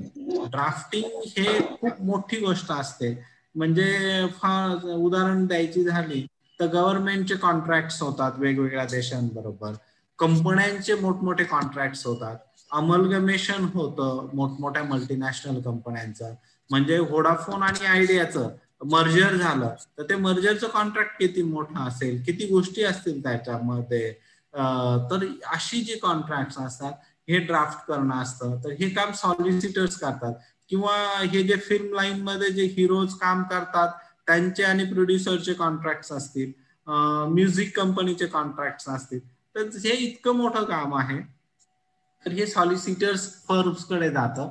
Solicitor firm साठी तुम्हाला 3 वर्ष क्लर्कशिप करावी लागते सिनियर सॉलिसिटर कडे आणि बॉम्बे इनकॉर्पोरेटेड लॉ सोसायटी जी आहे ती ही डिग्री देते. सॉलिसिटर्स झाल्यानंतर ड्राफ्टिंगवर खूप मोठी कमांड असते आणि त्यामुळे सॉलिसिटरला एक खूप आकर्षक मानधन मिळतं या सगळ्या कामाचं. त्या दृष्टीने आपल्यात ज्यांना इंग्रजीची आणि ड्राफ्टिंगची आवड आहे त्यांनी ह्या करिअरचा विचार करायला हरकत नाही. क्वालिफाईड लॉयर्स ट्रान्सफर टेस्ट ही टेस्ट याकरता आहे की आपल्याकडील वकिलांना इंग्लंडच्या कोर्टामध्ये प्रॅक्टिस करता यावी आणि म्हणून ही QLTT नावाची परीक्षा आहे. ह्या परीक्षेकरिताचा मेजर फायदा असा आहे की आपल्याला फर्म मध्ये रिक्रुटमेंट मिळते. असं नाही की आपण सगळे इंग्लंडला जाऊन काम करणार आहोत, परंतु ज्या पण काही मोठ्या फर्म्स आहेत तुम्ही ही परीक्षा पास असाल तर ह्या तुम्हाला फर्म मध्ये नोकरी मिळण्यासाठी काय होतं, बेनिफिट्स होतो. QLTT करता तुम्हाला 2 वर्षाचा कोर्टामध्ये प्रॅक्टिसचा एक्सपिरियन्स लागतो आणि बार काउन्सिल ऑफ इंडियाकडे तुम्हाला त्यासाठी रजिस्ट्रेशन करणं बंधनकारक असतं. वर्षातून 2 वेळेस ही परीक्षा होते. परीक्षेचा सिलेबस आपल्याला नेटवरून मिळू शकेल. ऍडव्होकेट ऑन रेकॉर्ड एक्झाम की AOR म्हणतात. सुप्रीम कोर्टामध्ये कुणीही जाऊन वकालतनामा लगेच दाखल करू शकत नाही, पेपर सबमिट करू शकत नाही. त्यासाठी आपल्याला काय करावं लागतं की तिथे ऍडव्होकेट ऑन रेकॉर्डची परीक्षा आपल्याला पास व्हावी लागते. मग ऍडव्होकेट ऑन रेकॉर्डच्या परीक्षेकरिता म्हणजे सुप्रीम कोर्टाच्या जे रूल्स आहेत त्यानुसार ऍडव्होकेट ऑन रेकॉर्ड परीक्षा घेतली जाते. AOR एक्झाम जर तुम्ही पास झाला तरच तुम्ही सुप्रीम कोर्टामध्ये VP दाखल करू शकाल. त्याच्यासाठी जो इलिजिबिलिटी क्रायटेरिया आहे, तुम्हाला 5 वर्ष कोणत्याही एका वकिलांकडे ज्युनियरशिप करावी लागते. त्यानंतर तुम्हाला तसं इंटिमेट करावं लागतं की मला AOR साठी परीक्षेला बसायचं आहे. 1 वर्षाची ट्रेनिंग तुम्हाला जे सुप्रीम कोर्टातील सिनियर ऍडव्होकेट आहे त्यांच्याकडे तुम्हाला घ्यावी लागते आणि मगच परीक्षेला बसता येतं. लीगल प्रोसेस आउटसोर्सिंग हे एक मोठं करिअर होत आहे. लीगल प्रोसेस आउटसोर्सिंगचं की तुम्ही जो पण डेटा आहे किंवा जे आउटसोर्स करतो, आपण आउटसोर्स करतो म्हणजे काय करतो की अमेरिकेमध्ये किंवा इतर कंट्रीज मध्ये याचा खर्च खूप जास्त आहे की लीगल फीस खूप जास्त प्रमाणात आहे. मग ही लीगल फीस जर वाचवायची असेल तर ते काय करतात की आपल्याकडून इंडियातून काम करून घेतात. तर इंडियातून काम करून घेतात म्हणजे काय करतात नक्की, तर जे काही कॉन्ट्रॅक्ट्स असतील, ऍग्रीमेंट्स असतील, तर ही ऍग्रीमेंट्स काय होतात की इंडियामध्ये आपल्याकडे ड्राफ्ट्स मध्ये पाठवली जातात, ती चेक होतात, ती ड्राफ्ट्स होतात, फायनलाइज होतात, पुन्हा संबंधित कंपनीकडे जातात, त्यांच्याकडून चेक होऊन पुन्हा आपल्याकडे येऊन ती फायनल करून आपण त्या संबंधित कंपन्यांना पाठवतो. किंवा दुसऱ्या अशाही गोष्टी घडतात की इन्शुरन्स ऍग्रीमेंट्स असतात, त्यानंतर तिथल्या लॉ फर्मचं काम असतं, लीगल जर्नल्स असतात, त्याचे जर्नल समजा सुप्रीम कोर्ट अमेरिकेचे जजमेंट्स आहेत, आपल्याकडे जसं MLJ येतं, AIR येतं, तसं अमेरिकेमध्ये पण ते जर्नल्स पब्लिश होतात. मग त्याचं जे जजमेंट्स आहेत ते जजमेंट्स अनालिसिस करणं, त्याला शॉर्ट नोट्स देणं, हेडिंग देणं, किंवा मनुपात्र आहे, ऑनलाईन SSC आहे, या सगळ्याचा डेटा प्रोसेस करणं हे काम लीगल प्रोसेस आउटसोर्सिंग मार्फत चाललं जातं. पुणे आणि मुंबईमध्ये याच्या मोठ्या प्रमाणातल्या फर्म आहेत आणि खूप चांगल्या नोकऱ्या लीगल प्रोसेस आउटसोर्सिंग मध्ये सध्या उपलब्ध आहेत. अकॅडमिशियन म्हणून मी सांगत असतो की आता आपल्याकडे डॉक्टर कीर्ती पाटील मॅडम आहेत, गांगुर्डे सर आहेत, पण त्याच्या पलीकडे एक मोठी गोष्ट अजून उपलब्ध आहे, तर ती म्हणजे नॅशनल लॉ स्कूल आहेत की तुमचं खरंच उत्तम जर अभ्यास असेल, अकॅडमिकली तुम्ही खूप स्ट्रॉंग असाल तर नॅशनल लॉ स्कूलला गव्हर्नमेंटचे खूप वेगवेगळे ट्रेनिंग इन्स्टिट्यूट्स आहेत सिव्हिल सर्व्हिसेसचे, त्या सगळ्या ठिकाणी लॉच्या प्राध्यापकांची रिक्वायरमेंट असते. प्रायव्हेट लॉ स्कूल्स आहेत तिथे असते, त्यासाठी तुम्हाला LLM, सेटनेट, PhD हे तर करावंच लागतं. पण त्याही पलीकडच्या ज्या गोष्टी क्वालिटी इम्प्रुव्हमेंटसाठीच्या ज्या गोष्टी असते, लँग्वेज तुमचा जो इश्यू असतो, तर ह्या सगळ्या गोष्टीवर उत्तम पकड तुम्हाला ठेवावी लागते. त्यावेळेस अकॅडमिशियन करिअर हे जसं जसं तुम्ही वरच्या लेवलवर जाल ना तसं तसं तुम्हाला चांगलं करिअर बघायला मिळेल. आणि म्हणून त्यासाठी तुमचा दर्जा, तुमची गुणवत्ता ही त्या स्टँडर्डची असावी. असं चालणार नाही की तुम्ही मराठीतून LLB केलंय आणि तुम्ही म्हणाल की नॅशनल लॉ स्कूलचा मला प्रिन्सिपल व्हायचंय, तर अशक्य नाहीये. पण त्यासाठी त्या लेवल पर्यंत जाण्याची आपल्याला काय करावे लागते, प्रयत्न करावे लागते. ही कॉन्टेम्पररी प्रॅक्टिस की मी जी नेहमी सांगतो की वकिली ही अनेक वर्षांपासून चालू आहे. त्याच्यात नवीन ट्रिब्युनल्स आले. नवीन ट्रिब्युनल्स काय आहेत की ऍक्सिडेंट ट्रिब्युनल आलं, कंझ्युमर फोरम आले, कमिशन आले, महाराष्ट्र रेव्हेन्यू ट्रिब्युनल्स आलं, महाराष्ट्र ऍडमिनिस्ट्रेटिव्ह ट्रिब्युनल आलं, सेंट्रल ऍडमिनिस्ट्रेटिव्ह ट्रिब्युनल आलं, कस्टम अथॉरिटी. काही काही वकील फक्त कस्टमला प्रॅक्टिस करतात मुंबईमध्ये, ते दुसऱ्या कोणत्याच कोर्टात जात नाही. कंपनी लॉ बोर्ड आलं, टॅक्सेशन आलं, युनिव्हर्सिटी ट्रिब्युनल्स आहेत, मरीन ट्रिब्युनल्स आहेत, ग्रीन ट्रिब्युनल आहे, एन्व्हायरमेंट ट्रिब्युनल्स आहेत. वेगवेगळ्या ऍक्ट खाली वेगवेगळे ट्रिब्युनल्स तयार झाले. आणि म्हणून सगळ्यांनी एकाच कोर्टात जायचं आणि मला फक्त क्रिमिनलचीच प्रॅक्टिस करायची, हा विचार कुठंतरी बदलावा लागेल. आपल्याला काळानुरूप बदल करावे लागतील की टॅक्सेशन मध्ये जितकं मनुष्यबळ अपेक्षित असायला हवं तेवढं मनुष्यबळ कदाचित नसेल, दुसऱ्या कोणत्या गोष्टींमध्ये तेवढं मनुष्यबळ नसेल, तर सगळं जे ओव्हर सॅच्युरेटेड फील्ड सध्या सिव्हिल आणि क्रिमिनल कोर्ट्स झालेले आहेत, तर याला आपल्याला नवीन पर्याय काढावा लागेल. आणि ही कॉन्टेम्पररी प्रॅक्टिस कधी करायची? अगोदर आपण प्रयत्न केला पाहिजे की मी वेगळं काय करू शकतो. कॉन्टेम्पररी प्रॅक्टिस मध्ये मी कधी येऊ शकेल, धुळ्याच्या कोर्टात मी कधी प्रॅक्टिसला येऊ शकेल, पण मी दुसरं कॉर्पोरेट सेक्टरला जाऊ शकतो का, मी इतर लिगल फर्म मध्ये जाऊ शकतो का, मी कंपनीतला ऑफिसर म्हणून जाऊ शकतो का, याचा मी ज्युडिशरीत जाऊ शकतो का, हे सगळे अटेम्प्ट आपल्याला करावे लागतील. आणि मग समजा आपण ते इट्स ओके की समजा हा कोर्टात येऊन वकिली करणं हा तर कॉन्टेम्पररी भाग आहे, आपण तो कधीही करू शकतो, पण आपण दुसरं वेगळं काही करू शकतो का हे बघावं लागेल. मीडिया अँड पब्लिकेशन्स, प्रत्येक पेपर्सला, प्रत्येक सध्या जे काही मॅगझिन्स या सगळ्या ज्या गोष्टी आहेत तिथे लॉच्या बातम्यांना खूप स्कोप असतो. लॉ ग्रॅज्युएट असलेली लोक त्या बातम्या लिहितात आणि पुस्तकं लिहिणं एक खूप छान करिअर आहे. आणि स्पेसिफिकली मराठीतलं जे वाङ्मय आहे कायद्याचं उपलब्ध नाही. जितकी कायद्याची पुस्तकं हिंदीत उपलब्ध आहेत तेवढी मराठीमध्ये उपलब्ध नाहीत. उत्तम मानधन देऊन सुद्धा लोक मराठीत पुस्तक द्यायला उपलब्ध होत नाहीत. इंग्लिश पुस्तकं उत्तम लिहिला त्यांची मोठी बाजारपेठ आहे, त्यामुळे तुम्ही त्या दृष्टीने जरी काम करू शकता. ज्याला लिहिण्याचं अंग आहे, ज्याला एखाद्या कन्सेप्ट ह्या सोप्या पद्धतीने सोप्या भाषेत मांडू शकतात, तर त्यांच्या दृष्टीने हा एक मीडिया आणि publications it's a very good career. त्यानंतर एक प्रोफेशनल सोशल वर्कचं करिअर आहे. प्रोफेशनल सोशल वर्क म्हणजे काय की खूप एनजीओज आहेत, लार्ज स्केलवर काम करतात.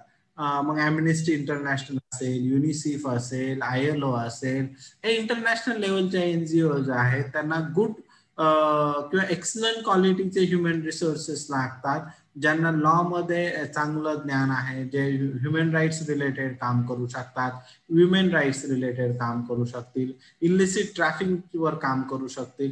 हे अशा प्रकारचं मनुष्यबळ करून तुम्हाला अशा प्रकारे तुम्ही प्रोफेशनल सोशल वर्क, उत्तम दर्जाचा पगार तिथं त्या संस्था द्यायला तयार असतात. हे सगळ्या कॉलेजला असताना कोणत्या गोष्टी करायला पाहिजे होत्या की तुम्ही कोणतंही करिअर निवडा लॉ फॅटर्निटी मधलं, मग तुम्ही गव्हर्नमेंट मध्ये लॉ ऑफिसर व्हा, जज व्हा, धुळ्याच्या कोर्टात वकिली करा किंवा कुठं नोकरी करा. हे जे स्किल्स आहेत हे स्किल्स तुम्हाला मग सगळ्यात महत्वाचं स्किल काय की good communication skill. Good communication skill की आता काय होतं बऱ्याचदा की कम्युनिकेशन म्हणजे नुसती बडबड नाही, नुसतं बोलणं नसतं. Communication includes listening. बऱ्याचदा असं होतं की कोर्टामध्ये आर्ग्युमेंट चालू असताना समोरच्या वकिलाचं ऐकण्याची दुसऱ्या वकिलाची मानसिकताच नसते. It not called as good communication skill. किंवा साहेब काय क्युरी करतात हे आपण ऐकून घेण्याच्याच मनस्थितीत नसतो, आपण फक्त बोलायच्या मनस्थितीत असतो, असं नाही.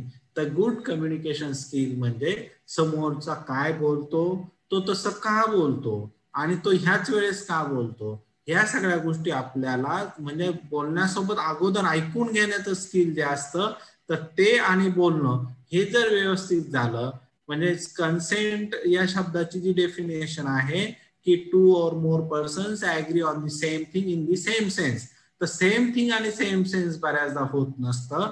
तर आपण एक बोलतो समोरचं एक, असं बऱ्याच वेळेस होतं. बीइंग अ लॉ स्टुडंट आपण हे सगळं बघावं लागेल की आपल्याला read between the lines, listen between the words, listen behind the words, तर आपलं काय होऊ शकेल की कम्युनिकेशन स्किल इम्प्रूव्ह होऊ शकेल. डिसिजन मेकिंग, लाईफ मध्ये always decision making is important. पण डिसिजन मेकिंग काय आहे की फक्त जजलाच डिसिजन द्यायचा आहे का? नाही. पक्षकार माझ्याकडे आलाय, एक स्त्री माझ्याकडे आली आणि ती म्हणते की तिला नवऱ्याने काढून दिलेलं आहे, मग तिला केस कोणती करायला हवी? पोलीस स्टेशनला पाठवायला हवं का 125 ची अर्ज करायचा का डोमेस्टिकचा करायचा, ह्या कोर्टात दाखल करायचा का त्या कोर्टात दाखल करायचा?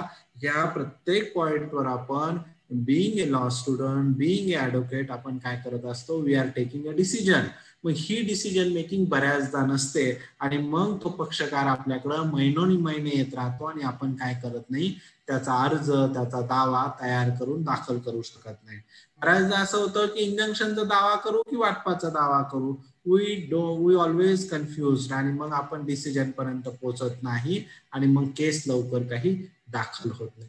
अनालिटिकल स्किल की ढीगभर माहिती सांगतो पक्षकार, काहीही सांगतो तो 2 तास, मग त्याने सांगितलेला रॉ डेटा हा आपल्याला प्रोसेस करायचा आहे, अनालिसिस करायचं आहे आणि मग त्याच्यातून आपल्याला काय करायचंय की दावा तयार करायचा आहे. मग कोणत्या गोष्टी लिहायच्या, कोणत्या गोष्टी नाही लिहायच्या, कोणाला पक्षकार करायचं, कोणाला नाही करायचं. It requires analysis of the data. हा डेटाचा जोपर्यंत आपण अनालिसिस करू शकत नाही तोपर्यंत we can't file the matter. मग हे साठी काय आवश्यक असतं? आपल्याला अनालिटिकल स्किल्स लागतात. अनालिटिकल स्किल्स कसे डेव्हलप होतील? We have to read read and read. खूप वाचावं लागेल, वाचून वाचून अनालिटिकल स्किल्स तयार होतील. रिसर्च स्किल, रिसर्च करायचं म्हणून नाही लागत. पक्षकार आलाय किंवा कोर्टात मॅटर, त्याच्यावरचा लॉ पाहिजे, त्याच्यावरचं जजमेंट पाहिजे, त्याच्यावर काही रेफरल केसेस पाहिजे. It requires research skill. एक जजमेंट शोधायचं तर आपल्याला सापडत नाही, हातात गुगल आहे, ऑनलाईन SSC आहे, everything is in your hand, पण आपण काय करत नाही की we don't have a research skill. की पाहिजे ती प्रोव्हिजन, पाहिजे ती गोष्ट तुम्ही बघा, गुगल करताना काही गोष्टी आपल्या मित्रांना लवकर सापडतात, आपल्याला सापडत नाही. असं बऱ्याचदा होतं का? He has a research skill, की त्याच्याकडे ते स्किल आहे रिसर्च करण्याकडे, आपल्याकडे नाही. लॉजिकल थिंकिंग ॲबिलिटी, पक्षकारांच्या बाबतीत आपल्याला खूप वेळेस असा अनुभव येतो की इलॉजिकल काहीतरी गोष्टी पक्षकार सांगत असतात. आपल्याला ती लॉजिकल थिंकिंग ॲबिलिटी पाहिजे. समोरचा सांगतोय ते बरोबर आहे का, कितपत योग्य सांगतोय तो, त्या डेटावर आपण कितपत रिलाय राहायचं. लॉजिक एक खूप मोठी गोष्ट असते. बऱ्याचदा असं म्हणलं जातं की law is a logic and nothing else. एका लेवल नंतर तुमचं लॉजिक इतकं तयार होतं की नवीन कायदा जरी आला तर तुम्ही तो व्हिडिओ सुरू होता, व्हिडिओ बंद ठेवायचा, घेऊन काय फायदा नाही, व्हिडिओ बंद आणि तुला बोल कशा पद्धतीने तुम्ही हे करा. तर नेक्स्ट, लॉजिकल ऍटिट्यूड जर तुम्हाला ऍप्टिट्यूड वाढवायचा असेल तरी सुद्धा रीडिंग इज एक मोस्ट इम्पॉर्टंट गोष्ट आहे. आणि फक्त रीडिंग लॉच असेल म्हणेल मी असं नाही, तर आयुष्याला ड्राफ्टिंग स्किल. मुलगा LLB होतो, कोर्टात येतो आणि त्याला साधं पत्र लिहिता येत नाही, साधा अर्ज लिहिता येत नाही, मुदतीचा अर्ज लिहिता येत नाही. 10वी नापास झालेला कारकुनासमोर आपण त्याला पैसे देतो, तिथं बसतात ज्युनियर आणि 10वी नापास झालेल्या माणसाकडून मुदतीचा अर्ज लिहून घेतला जातो, पण ज्युनियर वकिलाला अर्ज लिहिता येत नाही. इतकी शोकांतिका का होते? We don't have a drafting skills. आयुष्यात आपण कधी पत्र लिहिलेलं नसतं, कधी सुट्टीचा अर्ज लिहिलेला नसतो आणि मग आपल्याला ड्राफ्टिंग कसं येणार आहे? हे जर यायचं असेल, आपल्याला कोर्टाचं ड्राफ्टिंग शिकायचं असेल तर हे जर यायचं असेल, आपल्याला कोर्टाचं ड्राफ्टिंग शिकायचं असेल तर रोज आपल्याला 5 वाक्य काहीतरी लिहिता आलं पाहिजे. असं नाही की तुम्ही कोर्टाच्याच गोष्टी लिहा. You can maintain a diary. तुम्ही डायरी लिहा, तुम्ही अजून काहीतरी गोष्ट लिहा, तुम्ही पत्र लिहा, काहीतरी लिहा, पण रोज असं करा की 5 वाक्य लिहिल्याशिवाय मी झोपणार नाही. तर आपलं ऑटोमॅटिक ड्राफ्टिंग स्किल काय होऊ शकेल? इम्प्रूव्ह होऊ शकेल. पीपल स्किल, की पीपल स्किल म्हणजे काय की आपण कोणाकोणाच्या संपर्कात येतो वकील असताना. We are always come in touch with our colleague advocate, our senior advocates, जज, स्टाफ, पोलीस पर्सोनेल, अक्युज्ड, या सगळ्या लोकांशी कम्युनिकेट करताना, या सगळ्यांशी बोलताना आपल्याला पीपल स्किल लागतं. पीपल स्किल म्हणजे काय की समोरच्या कार्य म्हणला की लगेच आपण अरे म्हणून त्याची गच्ची धरायची. Is it called as a people skill? No. की समोरचा जरी आपल्याशी खूप तावातामाने भांडत असेल तर त्याचा आवश्यक तो मुद्दा हेरून परिस्थितीला सिच्युएशन कंट्रोल कसं करू शकून आपण कम्युनिकेट करू शकतो. बऱ्याचदा ह्या गोष्टीची लॅकिंग आपल्याला दिसते. समोरचा ऍडव्होकेट, समोरची व्यक्ती आपल्या विरुद्ध काही बाजू मांडायला लागली की आपण हातपाय आपटतो. We are very adverse position मध्ये आपण जातो. इट इज नॉट ॲज की समोरच्याचा सन्मान ठेवत आपले मुद्दे कसे करू शकतो. आपल्याला वेगवेगळ्या लोकांशी रोज डील करावं लागत असतं. पण वी सी की काय असतं की रोज कोणाशी तरी आपण भांडत राहिलो तर we could not handle the people properly. पीपलशी डील करायचं असेल तर we should always soft spoken. प्रेमाने बोलून आपण कशा पद्धतीनं पक्षकार असतील, कलिग्स असतील यांच्याशी वे आउट काढू शकतो. क्रिएटिव्हिटी ही क्रिएटिव्ह असावं लागतं. असं नाही होत की प्रत्येक वेळेस तुम्ही ज्या पद्धतीचा मॅटर तयार करून दाखल करा त्याच्यातूनच रिलीफ मिळेल. सम क्रिएटिव्हिटी रिक्वायर्स की वेगळं काय करता येईल का मला. बाप पोराला घेऊन गेलेला आहे आणि तो आईला भेटू देत नाही. व्हॉट क्रिएटिव्ह ऍप्लिकेशन्स मी काय करू शकतो. तर अशी क्रिएटिव्हिटी, लिगल क्रिएटिव्हिटी आपल्याला करावी लागते. आपली क्रिएटिव्हिटी बऱ्याचदा इलिगल क्रिएटिव्हिटी होते. We should not go illegal क्रिएटिव्हिटीच्या बाजूने जातो. तर लिगल क्रिएटिव्हिटी आपल्याला शिकावी लागेल. ऍटिट्यूड ही आपण बऱ्याचदा निगेटिव्ह कॉन्सेप्ट वापरतो की खूप अमक्याला खूप ऍटिट्यूड आहे, तो खूप ऍटिट्यूड मध्ये असतो. It's not attitude. Attitude he positive concept आहे. कोणत्याही गोष्टी के सकारात्मक दृष्टीने पाहायचं. पॉझिटिव्ह ऍटिट्यूड म्हणजे एक उदाहरण सांगतो. बऱ्याचदा जजेस रागवतात ज्युनियरवर की वाचून येत नाही. आपण काय करतो, जजच्या नावाने बोटं मोडतो, नावं ठेवतो. पण इट्स नॉट लाईक दॅट. की आपण जर ते पॉझिटिव्ह वेने घेतलं आणि पुढच्या वेळेस जर आपण खरंच प्रिपेअर्ड दिसलो तर ह्या सगळ्या गोष्टीकडे पाहण्याचं. बऱ्याचदा सिनियर्स रागवतात ज्युनियरवर तर ज्युनियर काय घेतात की निगेटिव्ह माइंडसेटने. याऐवजी तुम्ही ह्या पद्धतीने का नाही विचार करत की हे सगळं आपल्याला सुधारणा व्हावी म्हणून सांगत असाल. भले कधी कधी आपल्याला कोणी अननेसेसरी त्रास देत असेल पण तरी सुद्धा त्याच्यातून पॉझिटिव्ह गोष्टी आपण घेऊ शकतो. प्रत्येक वेळेस सकारात्मक राहण्याचा प्रयत्न करा. निगेटिव्हिटी ही सगळीकडे पसरलेली असते. परंतु जर तुम्ही पॉझिटिव्ह वेव्ह जर तयार केल्या तर तुमच्याबद्दल वातावरण खूप छान होतं. तुमच्याबद्दल लोक चांगली बोलतात. लोक चांगली बोलली का आपण चांगलं काम करतो. आपण चांगलं बोललो का पुन्हा आपले सहकारी आपल्याला चांगलं म्हणतात. आपण परत चांगलं काम करतो. परंतु आता काय होतं, आपल्याला कुणीतरी नाव ठेवतं. कुणीतरी नाव ठेवलं का आपण नकारात्मकतेत जातो ना आपण जे करायचं ते करायचं सोडून देतो. क्वालिटी इम्प्रूव्ह करत नाही म्हणून आणखीन चुका होतात म्हणून आणखीन बोलणे बसतात आपल्याला आणि आपण आणखीन नकारात्मकतेत जातो आणखीन चुका करतो. सो डे बाय डे आपण आपलं काय करतोय की व्यक्तिमत्वाची जी व्हॅल्यू ती डिक्रीज करतो. टीमवर्क सगळ्यात आजच्या काळात जी लॅक असेल पुढे ज्युनियर्स मध्ये, we are lacking in the teamwork. Teamwork मध्ये आता ते दिवस राहिलेले नाहीयेत की सिंगल टाईपनी मी काय करेल, वकिली एस्टॅब्लिश करेल, काहीतरी एस्टॅब्लिश करेल. लागतं. टीमवर्क कोणाचं असू शकतं? टीमवर्क हे क्लार्क तुमचं असू शकतं, तुमच्या 3 मित्रांचं असू शकतं, मित्रमैत्रिणींचं असू शकेल. बेसिकली मी बघितलं की जे लॅकिंग जे सगळ्यात महत्वाचं दिसतं की ग्रुप म्हणून कोणी करत नाही. जी पण मुलं अभ्यास करतात ती इंडिव्हिज्युअली करतात. इंडिव्हिज्युअली अभ्यास केल्यामुळे बाकीच्यांना जो बेनिफिट्स नॉलेज शेअरिंग जे होतं, समजा एक प्रोव्हिजन, समजा तुम्ही सेक्शन 10 कॉन्ट्रॅक्ट ऍक्टचं 5 जणांनी वाचलं, इसेन्शियल इन्ग्रेडियंट्स ऑफ कॉन्ट्रॅक्ट, आणि ते 10 लोकांनी वेगवेगळ्या पद्धतीने सांगितल्यानंतर जे समजणार आहे ते तुम्ही एकट्याने वाचून कधीही समजणार नाही. सो टीम वर्कचा खूप मोठा बेनिफिट लॉच्या अभ्यासक्रमामध्ये होतो. जर तुम्ही JMFCचा एक्झामचा अभ्यास करणार असाल, APPचा अभ्यास करणार असाल किंवा दुसऱ्या एखाद्या मॅटरचं ड्राफ्टिंग करणार असाल तर टीम वर्कने प्रयत्न करून पहा. You will get very good result. Emotional intelligence, ज्यांना IQ खूप जास्त आहे तिथे EQ दिसत नाही. EQ ही एक खूप महत्वाची कन्सेप्ट आहे. इमोशनल की तुम्ही एखाद्या कामाशी अटॅच होऊन कशा पद्धतीने काम करता, वेदर तुमच्यामध्ये एम्पथी आहे का. तर ह्या गोष्टीमुळे समजा पक्षकाराशी तुम्ही मेकॅनिकल काम करणं आणि त्याच्याशी मी सिम्पॅथेटिक नाही म्हणत, पण ऍटलिस्ट एम्पॅथेटिक राहून तुम्ही जर काम करत असाल तर तुमचे रिझल्ट जास्त त्यातून बाहेर दिसतील. कोणतंही काम करत असताना तुमची त्या कामाप्रती अटॅचमेंट किती आहे त्याचा तुमच्या मेहनतीवर परिणाम होतो. जर तुम्ही मेकॅनिकली काम करत गेला तर रिझल्ट जे असतात त्याचे ते मिनिमाइज होतात. आणि तुम्ही जर त्यामध्ये जीव ओतून काम करणं जे म्हणतो आपण, तर it will give more result. Perseverance, perseverance म्हणजे काय की चिवटपणा, सोडायची नाही एखादी गोष्ट. वकिली जी चालते ती चिवटपणावर चालते.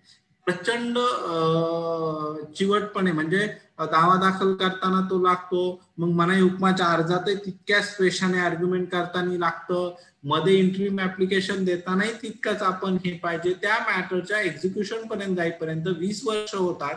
आणि हे 20 वर्ष असताना advocate should be a perseverance quality, तरच तो काय करू शकतो, झालेली डिग्री एक्झिक्यूट करून देऊ शकेल. मध्येच सोडून देऊन मध्येच त्या गोष्टीचा फॉलोअप न घेणं, तर हे या फील्ड करता अत्यंत म्हणजे चुकीचं ठरतं. कारण याचे फ्रुट्स मिळण्याकरता खूप वर्ष जातात कधी कधी काही डिग्रीचे. आणि कोणत्याही पॉइंटवर निग्लिजन्स हा त्या मॅटर प्रती काय करतो, पक्षकारांचं नुकसान करतो. टेक्नो सेव्हिंग की पूर्वीची पोझिशन काय होती की गुजराती साहेबांक खूप मोठी लायब्ररी, मग ती लायब्ररीत जाऊन पुस्तकं काढून ती वाचण्यासाठी ज्युनियरची लाईन असायची की मला मिळेल का लायब्ररीत बसायला. तर आता पोझिशन काय झाली की आता सगळं मोबाईलवर मिळतं. तुम्ही एक 5-7 हजार रुपये सबस्क्रिप्शन टाकले तर तुम्हाला मागच्या 50 वर्षाचे जर्नल्स मिळतात. सगळं हातात आलं पण वापरलं जात नाही, वापरता येत नाही. काळानुरूप आपलं टेक्नोसॅव्हीपणा हा फक्त व्हॉट्सअपचे स्टेटस अपडेट करणं, खूप छान फोटो काढणं, ते लाईक करणं, ते व्हायरल करणं याच्या पुरताच मर्यादित राहिला. परंतु आपण त्याचं नॉलेज इम्प्रुव्हमेंट करण्यामध्ये अजूनही खूप मोठ्या प्रमाणात कमी पडत आहोत. पुस्तकांना पर्याय असू शकत नाही. पुस्तकं वाचण्यात जी मजा आहे, एखाद्या सिनियर ऍडव्होकेटच्या लायब्ररीत बसून पुस्तक वाचायला मिळणं हे खूप मोठं भाग्य समजायचो आम्ही. पण आता ऍटलिस्ट हातातल्या मोबाईलवरच जरी कमीत कमी आपण वाचू शकलो तरी खूप मोठी गोष्ट होईल. टेक्नोसेव्ही व्हावं, टायपिंग स्वतः करता यायला हवी, मग ती मराठी इंग्रजी दोन्ही टायपिंग यायला हव्यात. ड्राफ्टिंग स्वतःला करता येण्यासाठी लॅपटॉप, कॉम्प्युटर, मोबाईल याचं उत्तम ज्ञान असणं गरजेचं आहे. ह्या क्वालिटीज ह्या खऱ्या अर्थाने कॉलेजच्या काळात आपल्याला काय करायला पाहिजे, इम्प्रूव्ह करायला पाहिजे. आता तुम्ही फायनल इयरचे स्टुडंट आहात तर फायनल इयरला गेल्यानंतरही आपण सध्या कोर्ट फार जोरात चालू नाहीयेत, लगेच आपलं काम सुरू होणार नाही. तर किमान ह्या मधल्या काळामध्ये आपण हे जे स्किल्स आहेत हे स्किल्स इम्प्रूव्ह केले पाहिजे. उत्तम लँग्वेज इम्प्रूव्ह केली पाहिजे, ती उत्तम मराठी, उत्तम इंग्रजी, तरच आपण. आणि इंग्रजीच्या बाबतीत मला नेहमी सांगावं असं वाटतं, बेसिकली पहिल्यांदा आपलं we requires a written English, की लेखी इंग्रजी उत्तम यायला हवी आपल्याला. कारण मी जज झालो तर माझं जजमेंट तुम्ही वाचणार आहात, तुम्ही त्याच्या इंग्रजीच्या चुका शोधणार आहात. मी वकील झालो तर तुमचा ड्राफ्ट मी वाचणार आहे, त्याच्यामुळे तो मला समजायला हवा, नाही तर तो समजत नाही बऱ्याचदा इंग्रजी मधले ड्राफ्टिंग. त्यानंतर तुम्हाला मिसलिनियस ऍप्लिकेशन करायचे किंवा तुम्हाला एखादं सायटेशन द्यायचं ते तुम्हाला यावं. म्हणून पहिली स्टेप्स काय आहे की इम्प्रूव्ह युअर रिटर्न इंग्लिश, की लेखी इंग्रजी ही उत्तम असावी. दुसरा पर्याय, दुसरी गोष्ट आहे की मग समजा तुम्ही मुंबईत जाताय, बाकीचे ऑप्शन ट्राय करताय, तर स्पीकिंग इंग्लिश ही त्याच वेळेस इम्प्रूव्ह होते आपली ज्यावेळेस आपण त्या सराउंडिंग मध्ये काम करतो.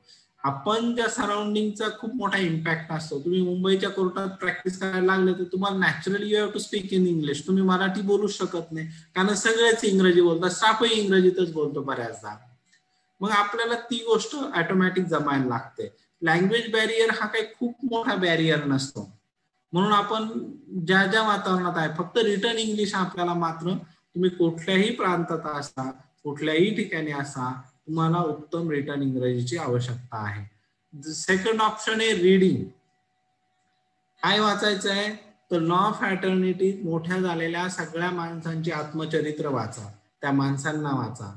आपल्या धुळ्यात खूप मोठमोठे वकील झालेले, गुजराती सर असतील, गुजराती मॅडम असतील, त्यानंतर धुळ्यातले बाकीचे पंडित साहेब असतील, अजून बाकीचे खूप मोठे रिनाउंड वकील. ह्या वकिलांना भेटा, त्यांना त्यांचं कष्ट कसे होते, त्यांनी कसे मोठे झाले याचा अभ्यास करा. माणसं वाचा.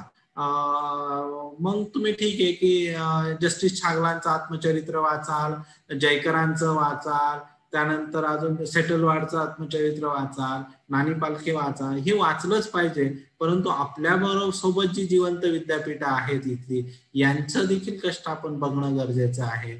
मी या निमित्ताने खरं तर सांगू इच्छेल की कॉलेजला की असा इंटरव्ह्यू सेशनचा कार्यक्रम आपण समजा गुजराती सरांची इंटरव्ह्यू घेतली आहे, पंडित सरांची इंटरव्ह्यू घेतलेली, ह्या लोकांच्या आयुष्यात यांनी कशी कष्ट केलेली ना ही या सगळ्या मुलांना कळली पाहिजे. तरच कळेल की कशा पद्धतीनं माणसं घडतात आणि माणसं घडण्यासाठी किती कष्ट घ्यावी लागतात.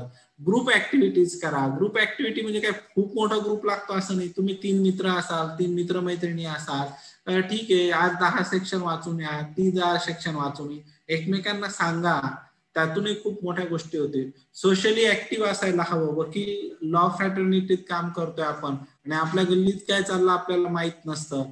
इंस्टाग्रामवर आपण अमेरिकेच्या स्टेटस अपडेट करतो, ते बघतो, ट्विटरवर बघतो, परंतु आपल्या गल्लीची आपल्याला माहिती नसते. आवश्यक ज्या ज्या लोकांना जी जी शक्य मदत, सध्या डिझास्टर चालू आहे कोरोनाचं, त्या काळात जी काही मदत करू शकतो ती मदत करण्याचा प्रयत्न करा. मदत करण्यासाठी पैसे लागत नाही, मदत करण्यासाठी आपला दृष्टिकोन लागतो, समाजाप्रती आपण काहीतरी देणं लागतो. त्या दृष्टीने जर तुम्ही सोशली ऍक्टिव्ह झाला तर लोक तुमच्याकडे जबाबदारीने बघतील. तुमचं व्यक्तिमत्व एक जबाबदार व्यक्तिमत्व झालं तर लोक तुम्हाला ब्रीफ देतील. तुम्ही जर वरातीमध्ये बँडच्या पुढे नाचत असाल तर लोक तुम्हाला जबाबदार व्यक्तिमत्व म्हणून बघणार नाही आणि ते कसं समजतील की तुम्ही त्यांचा प्रश्न सोडवू शकता. जोपर्यंत त्यांना तुमच्यावर विश्वास वाटत नाही की तुम्ही त्यांचा प्रश्न सोडवू शकाल तोपर्यंत ते तुमच्यावर जबाबदारी टाकणार नाहीत. Inculcate good habits.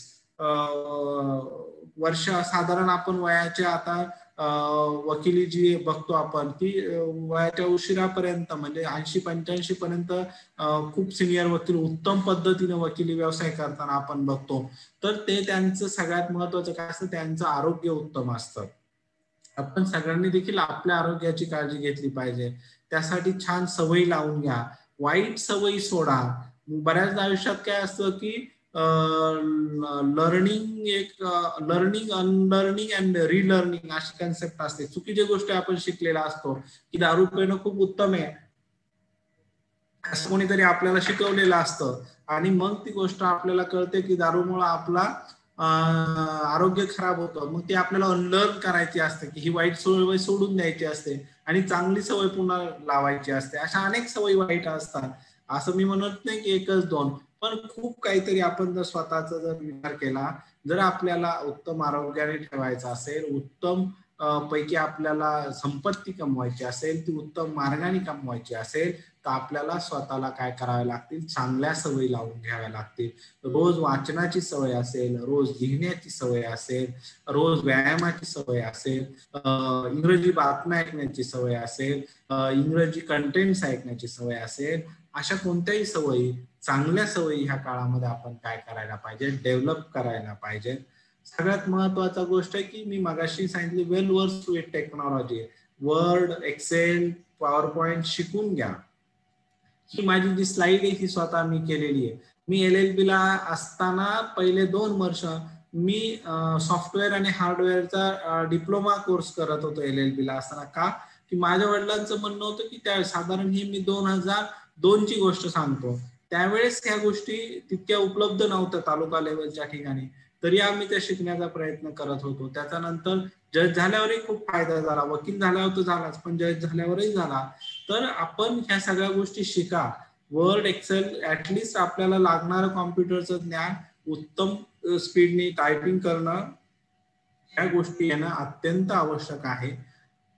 बेसिकली याची जी विद्यार्थी आहेत, जी आता LLB ला विद्यार्थी आहेत, जे सेंड ऑफ देत आहेत, त्या विद्यार्थ्यांना माझी विनंती की तुमच्याकडे वेळ खूप आहे, तर वेळ ह्या सगळ्या गोष्टींसाठी जर तुम्ही यूज केला तर खूप फायदेशीर ठरेल.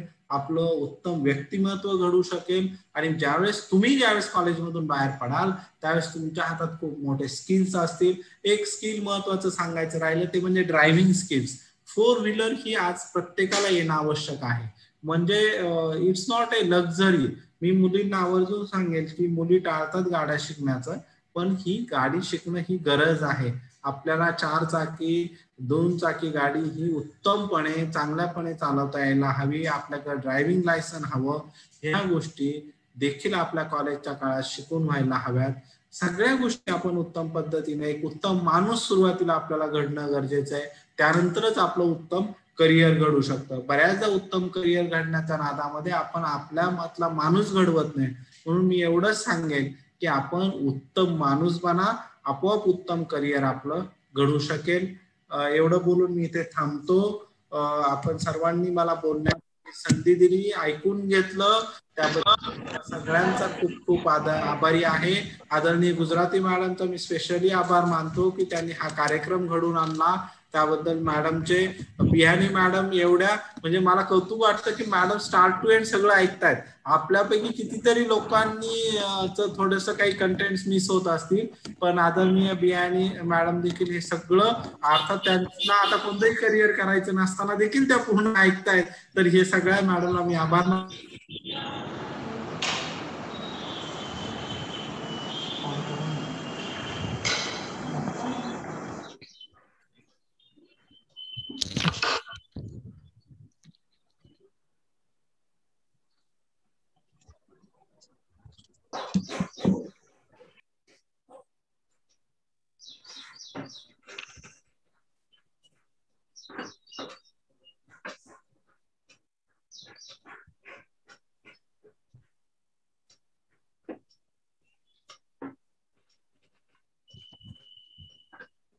हॅलो बोला सर, आवाज येतोय ना? हो हो, क्लिअर आहे. ओके ओके सर, आपण जे मार्गदर्शन केलेलं आहे याबद्दल शब्द नाहीत आमच्याकडे, पण तरी सुद्धा काही शब्दांच्या मार्फत मी आपणास 2 गोष्टी या ठिकाणी सांगू इच्छितो की मासा पोहतो कसा हे पाण्याला जाऊन विचारा, मासा पोहतो कसा हे पाण्याला जाऊन विचारा, पीक येते कसे हे धरणीला जाऊन विचारा, मायेचे छप्पर काय असते ते आपल्या घरांना जाऊन विचारा, आणि विधी विद्यार्थ्यांना मार्गदर्शन करावे कसे ते फक्त आणि फक्त मान्य डोंगरे सरांना जाऊन विचारा, मान्य डोंगरे सरांना जाऊन विचारा. सर, आपण इतका सुंदर उत्कृष्ट भाषेमध्ये, इतकं छान, खूप कन्साइजली आणि सोप्या भाषेमध्ये विद्यार्थ्यांना जे मार्गदर्शन केलं आहे आणि ज्या करिअरच्या वाट्या ज्या तुम्ही आम्हाला सांगितल्या विद्यार्थ्यांसाठी, त्या खरोखरच उल्लेखनीय आहेत. कारण की त्यातल्या काही अनेक अशा गोष्टी विद्यार्थ्यांना फक्त प्रॅक्टिस करणं किंवा नेट सेट देणं आणि एपीपी वगैरे अशाच या पोस्ट माहिती आहे, परंतु आपण इंटरनॅशनल लेवलला किती चांगल्या पद्धतीच्या संधी या ठिकाणी विद्यार्थ्यांसाठी उपलब्ध आहेत आणि त्यासाठी आपल्यामध्ये ती क्वालिटी सुद्धा आपण कशा पद्धतीने निर्माण करावी, म्हणजे खूपच चांगल्या पद्धतीने डिसिजन मेकिंग, ॲटिट्यूड कशा पद्धतीने घ्यावं किंवा टीम वर्क कशा पद्धतीने करावं, हे खूप सारं आपण म्हणजे खूप चांगल्या पद्धतीने मार्गदर्शन केलं. ऍक्च्युअली साहेबांना मी एकदा ऐकलेलं होतं एका कार्यक्रमामध्ये, त्याच्यामुळे मी हा विचार केला होता की या साहेबांची जी ज्ञानाची जी संजीवनी आहे ती आपल्या विद्यार्थ्यांना जर मिळाली तर खूप फायदा होईल. आणि यासाठी मी आमच्या आदरणीय गुजराती मॅमला मी विनंती केली आणि मॅडमने 1 मिनिटामध्ये त्यासाठी आम्हाला होकार दिला की नाही, आपल्याकडे हा कार्यक्रम व्हायलाच हवा. आणि खरोखर सर, आपण ज्या पद्धतीने आम्हाला आमच्या विद्यार्थ्यांना जी संजीवनी दिली ती खरोखर खूप छान आहे आणि त्यांच्या भावी आयुष्यामध्ये खूप उपयोगी पडेल. म्हणजे मुलांना इनडायरेक्टली हाच आपण एक संदेश दिला की परों को खोल जमाना उड़ान देखता है, परों को खोल जमाना उड़ान देखता है, जमीन पे बैठ के क्या आसमान देखता है, मिला है हुनर तो इस हुनर का इस्तेमाल कर, सोच समझ कर चल, तुझे सारा जहान देखता है, तुझे सारा जहान देखता है. Thank you very much sir. Over to you Amisha. एकच मिनिट अमिषा साहेब, आजचं आपलं मार्गदर्शन म्हणजे मास्टरपीस, म्हणजे काय सांगावं. गांगुर्डे सरांनी फार चांगल्या शब्दात सांगितलं. खूप खूप मनपूर्वक आनंद होतोय sir. Thank you so much and hats off to your knowledge and the way you presented it. Thank you so much. Obliged. Thank you मॅडम. Obliged sir, obliged.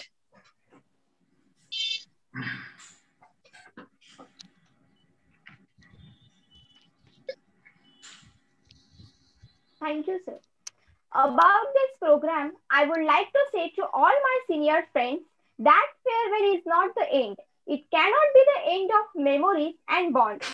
We are created with each other throughout all these years. Let us promise that we will be touch no matter what, and remember that this farewell is a goodbye to our college days and can never be for our friendship. There are few third-year students are going to share feelings about college. So I would like to invite them to express their feelings. Firstly, I would like to call Priyanka Agrawal. Over to you, Priyanka. Thank you, Amisha. A very good afternoon to our chief guest, Dr. Deepak Dongre sir, Secretary District Legal Service Authority Dhule, and to the Honorable President, Secretary, Treasurer, teaching and non-teaching staff, and to all my dear friends. My name is Priyanka Agrawal. I would like to give a speech at the farewell today. We all are gathered here online, and I would like to thank our SM Biani Law College to arrange this farewell function via Zoom meeting. I feel very fortunate and honored to have the opportunity to deliver a speech in the farewell today. First of all, I would say about the infrastructure of a college, as it plays a vital role in the development of the college as the students are focusing on labs, classrooms, etc. Our college has a good infrastructure and also providing computer and internet connectivity facilities. Now, I would like to share happy and sweet moments with my teachers and friends. From the first day of college, when I had taken admission, continuously I have been guided by teachers. Special thanks to Mr. Ashish Gangude sir, who always helps me in how to prepare for moot court competition and always supporting me to participate in various competitions. As doing hard work and continuously focusing helps me to win first prize in the university level moot court competition and also in state level moot court competition. Our college stood fourth in national moot court competition. Thank you. Thank you so much, sir. Without your support, it is highly impossible. And a big thank you to Mrs. Vidya Patil ma'am for encouraging me always how to prepare for exams and motivating me that you can do it. And this helps me to get first rank in North Maharashtra University. Thank you. Thank you so much, ma'am, for encouraging me always. Also, I would like to thank our president, Alka Tai Biani ma'am, who has always portrayed the image of highly disciplined personality, yet so kind and humble. Also, I would like to thank Secretary Advocate Sarangi Gujarati ma'am for guiding me in all walks of life and for supporting always. Thank you so much, ma'am. Also, I would like to thank our Honorable Dr. Kirti Patil ma'am for motivating me. Now, I would like to thank our librarian, Mr. Prashant Kothari sir and Aparna Pathak ma'am for helping me in getting the books from library.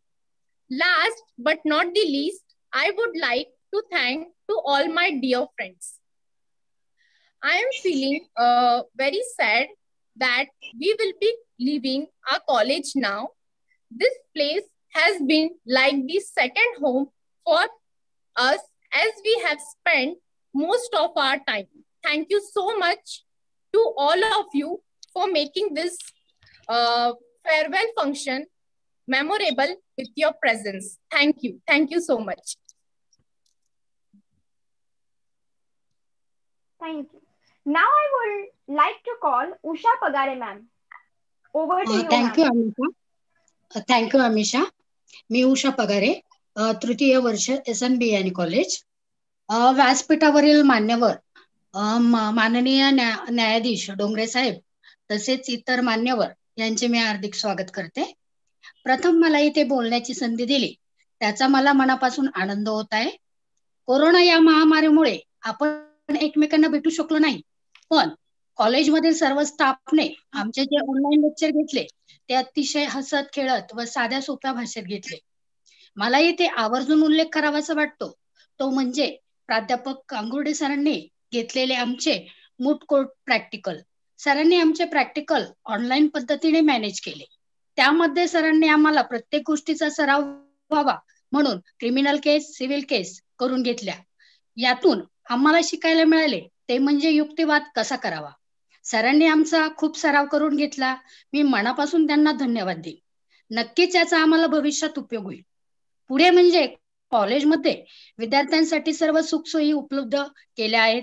विद्यार्थ्यांना अभ्यास करण्यासाठी अभ्यासिका आहे, भव्य पुस्तकालय आहे, विद्यार्थ्यांना बसण्यासाठी सर्व सोयींनी उपलब्ध असे वर्ग आहेत. पुस्तकालयात प्रत्येक वर्गाचे प्रत्येक विषयाचे पुस्तक उपलब्ध आहे. कॉलेजचा ड्रेस कोड ठरलेला आहे. कधीही प्राध्यापकांना एखाद्या विषयासंबंधित अडचणी विचारल्यावर कोणतीही दिरंगाई न करता तात्काळ अतिशय छान पद्धतीने त्या सोडवल्या जातात. डॉक्टर कीर्ती पाटील मॅम, प्राध्यापक आशिष गांगुर्डे सर, प्राध्यापक मयंक सर, प्राध्यापक विद्या पाटील मॅम, प्राध्यापक अनिता सावंत मॅम असा उच्च शिक्षित स्टाफ कॉलेजला लाभलेला आहे व हे आम्ही आमचे भाग्यच समजतो. पुढे जाऊन मी असे म्हणेन की कॉलेजच्या आठवणी व स्टाफच्या आठवणी कायमस्वरूपी स्मरणात राहतील. मला कॉलेजने खूप न विसरणारे भरभरून अनुभव दिले. ते मी माझ्या आयुष्यात कधी विसरू शकणार नाही. बोलण्यासारखे खूप आहे व वेळेची मर्यादा लक्षात घेऊन मी माझे 2 शब्द संपवते. मला येथे बोलण्याची संधी दिली त्याबद्दल मी सर्वांचे मनपूर्वक आभार मानते. धन्यवाद. Thank you. Thank you. Now I would like to call Jyoti Wagh. Over to you, Jyoti. Thank you so much, Amisha. Good morning, everyone present here, our honorable chief guest, respected professors, the teaching and non-teaching staff, and my very dear friends. Today is the day when I am both emotional and excited. Emotional because today we have officially come to an end of 3 wonderful years where we have learned, unlearned, and relearned, and had so much fun doing so in this glorious institution. And excited as we are all going to start with our professional journeys ahead very soon. So today I, Mrs. Jyoti Ajay Wagh, student of LLB 3rd year, would like to take this opportunity to share a few memories from the past 3 years, which I will always cherish. As I have done all my education from Mumbai, so when it came to taking admission for law in Dhule after marriage, I was a little skeptical, to be honest. But I remember on the very first day of our college, when Professor Ashish Gangurde sir said that to all of us that students, one thing I can assure you all, that by taking admission for law in SM Biani Law College Dhule, you all have made one of the best decisions of your life. But today I can proudly say that not just Gangurde sir, but all the other faculty members, the teaching and non-teaching staff has proved every word of it to be true. And it is very rightly said that never judge a book by its cover. Now, a big thank you to Professor Vidya Patil ma'am for when I was going through some serious issues with my result in the first year. Vidya Patil ma'am, along with the help of Alkatai Biani ma'am, made sure that I get the needed help and guidance and support. They supported me tremendously and made sure that the issue gets resolved, and it did help me a lot. And it means a lot in students' life. Thank you so much, Vidya Patil ma'am and Alkatai Biani ma'am, from the very bottom of my heart. When coming to Professor Main sir, whenever we ask Main sir that if we have any issues, sir, can we just call you to clear it? And Main sir is like, आत्ताच नाही, भविष्यात केव्हा पण practice करत असताना तुम्हाला जर काहीही अडचण आली तर मला केव्हाही कॉल करा. Sir, thank you so much for always encouraging us to be a loyal and honest advocate. So we look forward to have your guidance in our future as well. Dr. Kirti Patil ma'am, she joined us when we had already started with our online lectures. So not many of us had interaction with us, but she managed to make a connection with all of us. And we feel so connected with her. And she taught so much more in so less time with her own personal experiences. And ma'am always stresses on us to be a good human first, and that will automatically make us a good advocate. As ma'am always says, की माणुसकी असली पाहिजे. आयुष्यात काहीही करा पण माणुसकी असली पाहिजे. Now, a subject like moot court to be taught online is a difficult task. But Professor Ashish Gangude sir got the best out of all of us and made sure that we don't miss out on anything, as he was just a call away whenever we needed any guidance from him. I would also like to thank our professors and the institution for conducting all the informative webinars, which not just added to our knowledge, but also gave us the confidence in our chosen field. One thing is for sure, that each one and everyone associated with this institution is here to help, is here to teach, and to make sure that you get the best of knowledge, no matter what the circumstances are. And if you join them, you get nothing but the best. So here I end my speech by thanking each one of you from the very bottom of my heart. And I think Advocate Sarangi Gujrati ma'am very rightly said that this bond we share is like a family. It does not end here, but it is forever. And lastly, I would like to thank our respected honorable guest, Dr. Dongre sir, for sharing amazing information related to careers in law. This will definitely help us, sir, to prepare and take right decisions professionally. And I'm so happy to know that it's such a vast field and the qualities that we need to be a good lawyer. And one more thing, sir, me actually driving शिकायचं टाळत होते, but now I will definitely learn driving. And thank you so much, everyone present here. Thank you. Thank you. Now I would like to request that the Honorable Alkatai Biyani ma'am be blessed with your presidential speech. नमस्कार.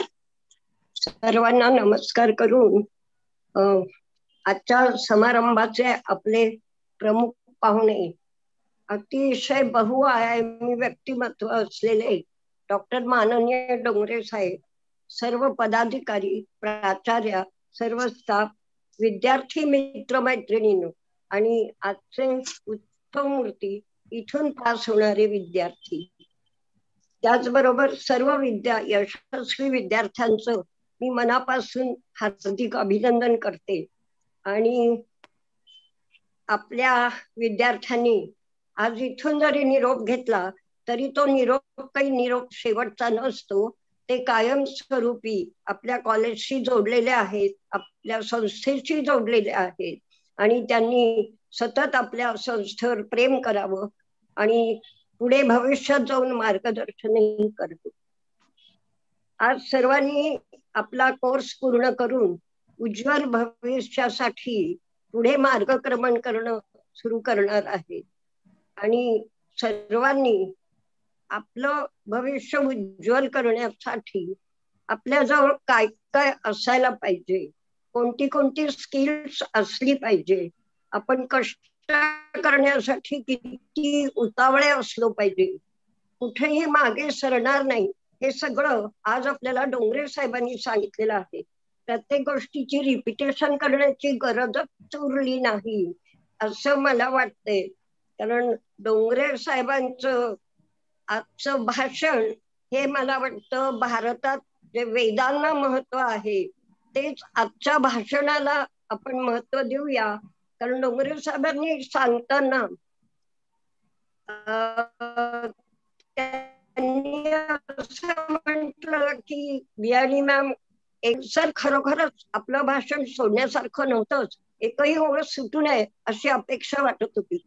आणि म्हणूनच आजचं डोंगरे साहेबांचं जे बहुआयामी भाषण आपण ऐकलंय सगळ्यांनी, त्याप्रमाणे प्रत्येकाने आपलं करिअर करायला हवंच. एक कोणतंही क्षेत्र निवडून त्यात तनमनाने झोकून दिलं पाहिजे. आज जी परिस्थिती आहे की फक्त परीक्षेपुरता आपण अभ्यास करतो ते सोडलं पाहिजे आणि सरांनी दाखवलेल्या पाऊलवाटांप्रमाणे, सांगितलेल्या स्किल प्रमाणे जर पुढील वाटचाल त्यांनी केली, विविध प्रकारच्या संधी उपलब्ध आहेत, त्या संधींचा फायदा घेतला तर मला असं वाटतं वकील बनणं म्हणजे फक्त कोर्टात जाऊन केस लढवणं नसून अनेक प्रकारच्या विविध क्षेत्रांमध्ये आपण आपलं करिअर सिद्ध करू शकतो. फक्त संधी शोधणं हे महत्त्वाचं असतं आणि संधी शोधणाऱ्यांना मार्गदर्शनही महत्वाचं असतं. आणि म्हणूनच आजचं डोंगरे लाख मोलाचं झालेलं आहे. प्रत्येकाने आयुष्यभर ते जपून ठेवावं इतकं सुंदर भाषण झालेलं आहे, मार्गदर्शन मिळालेलं आहे. आणि म्हणूनच त्यांनी सर्वांनी त्यांचा आदर्श डोळ्यापुढे ठेवून आपल्या भारतात होऊन गेलेल्या मोठमोठ्या वकिलांचं, आंबेडकर आहेत, महात्मा गांधीजी आहेत, आणि नवीन याच्यातल्या हरीश साळवे आहेत, नाना पालखीवाला आहे, अशा अनेक वकिलांचं आदर्श समोर ठेवून जर कष्टाने काम केलं आणि सर्व प्रकारचं स्किल आपलं डेव्हलप केलं तर मला वाटतं कुणीच मागे राहणार नाही. कारण आयुष्यभराच्या संधी उपलब्ध आहेत इथे आणि त्यात वेगवेगळे क्षेत्र आहेत. त्यात आपण झोकून देऊन जर काम केलं, फक्त अभ्यास परीक्षेपुरता न करता पुढे जाऊन काम केलं तर नक्कीच सर्वजण यशस्वी होतील. आजच्या या समारंभ प्रसंगी मला सर्व स्टाफचं खूप अभिनंदन आणि कौतुक करावं असं वाटतं की आता अनेक कार्यक्रम होत आहेत आणि अतिशय यशस्वीपणे ते संपन्न होत आहेत. कीर्ती पाटील आहेत, विद्या पाटील आहेत, गांगुर्डे सर आहेत आणि बाकी सर्व मयंक सर, सूर्यवंशी सर, अशी अनेक मंडळी आहेत की ज्यांनी झोकून देऊन कॉलेजसाठी काम केलेलं आहे. आणि त्यातही विशेष म्हणजे गांगुर्डे सरांनी तर कॉलेजचं नाव महाराष्ट्रभरच काय भारतात देखील पोहोचवलेलं आहे. असं दरवर्षी मुटकोट कॉम्पिटिशनचं काम करून विद्यार्थ्यांच्या टीम बरोबर त्यांना खूप सुंदर मार्गदर्शन करून प्रत्येक वेळेला यश मिळवलंय, म्हणजे हायेस्ट यश मिळवलेला आहे, पहिला नंबर आणलेला आहे. आणि त्यामुळे असे प्राध्यापक कॉलेजला लाभणं हे देखील कॉलेजचं भाग्य आहे. आणि या सर्वांमुळे स्त्री शिक्षण संस्थेचं कॉलेज, लॉ कॉलेज प्रगती पथावर जाणार आहे याची नक्कीच मला खात्री आहे. पुन्हा एकदा डोंगरे साहेबांचे खूप खूप आभार मानते की त्यांनी खूपच मौलिक मार्गदर्शन केलेलं आहे आणि सर्वांचे आभार मानून थांबते. धन्यवाद. Thank you very much ma'am. पाहून भासे तुम्हा कर्माशिवाय काहीच शेष नसते. पाहून भासे तुम्हा कर्माशिवाय काहीच शेष नसते. चंदना परी झिजत राहावे तेच चिर तारुण्य असते. तेच चिर तारुण्य असते.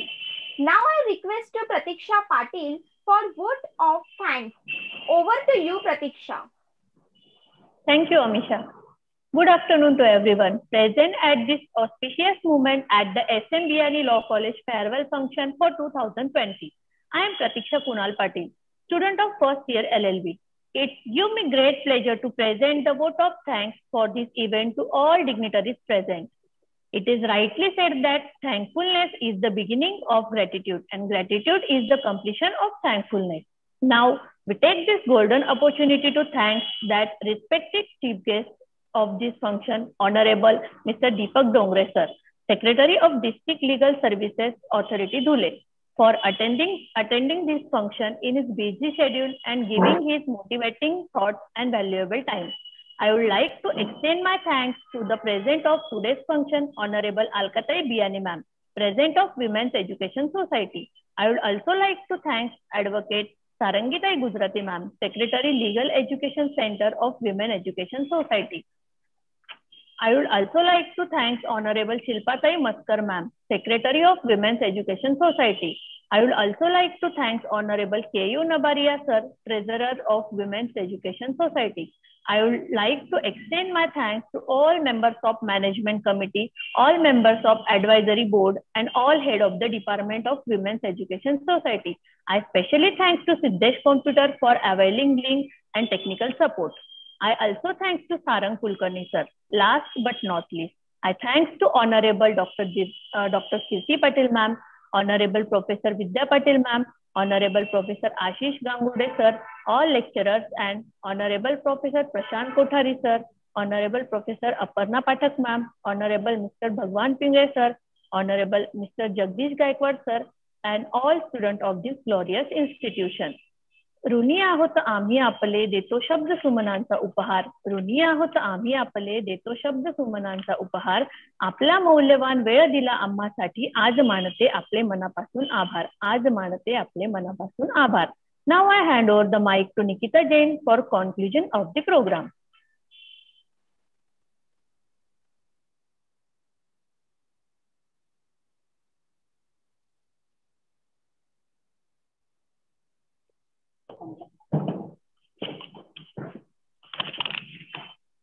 Thank you, Pratiksha.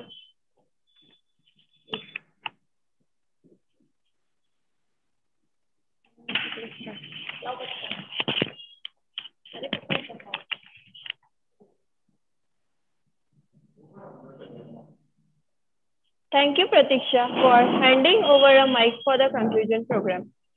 Thanks to all of you. Now, I declare with the prior permission of the President of today's event that today's function has ended here. Thank you very much. Now, we'll conclude with the national anthem, which I urge all of you to please stand for wherever you are. एक साथ राष्ट्रगीत शुरू करेंगे. शुरू कर. जन गण मन अधिनायक जय हे भारत भाग्य विधाता द्राविड उत्कल गंगा विंध्य हिमाचल यमुना गंगा उच्छल जलधि तरंग तव शुभ नामे जागे तव शुभ आयुष्य गाहे तव जय गाथा जन गण मंगलदायक जय हे भारत भाग्य विधाता जय हे जय जय हे भारत माता की जय. Thanks to all of you.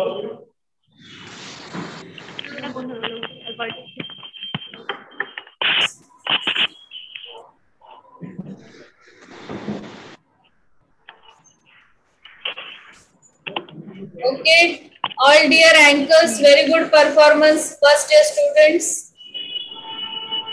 good beginning. God bless you, Amisha and team. Okay, bye. Thank you. Thank you so much, everyone, for this wonderful program. खूपच छान झालं मॅम.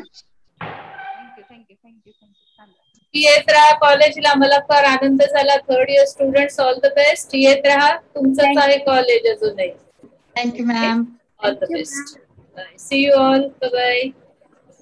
एक नंबर प्रोग्राम.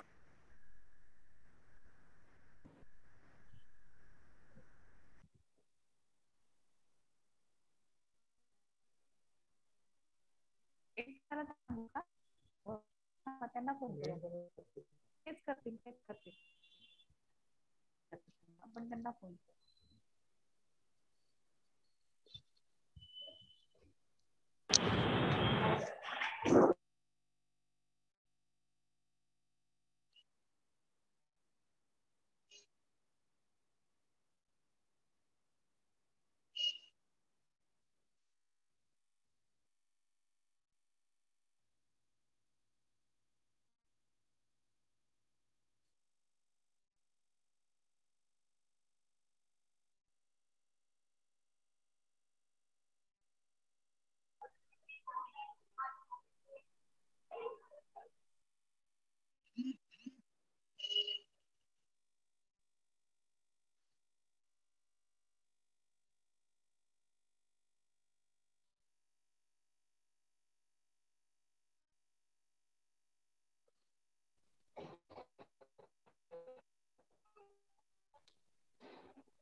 कसं लिहायचं? पेशंटचं नाव टाकायचं. पेशंटचं नाव तुम्ही योजनेमध्ये नोंद केली. हा, एवढं तर लिहू शकता ना. तर काही लिहिता येत नाही, वाचता येत नाही असं आहे का काही? असं असेल तर काही गरज नाही, नका लिहू. येत असेल तर लिहा, असं काही विषयच नाही. आजची तारीख काढायची, पेशंटचं नाव बनवून लिहायचं. माझं महात्मा फुले जन आरोग्य योजनेमध्ये नोंद झाली, तेवढं लिहायचंय.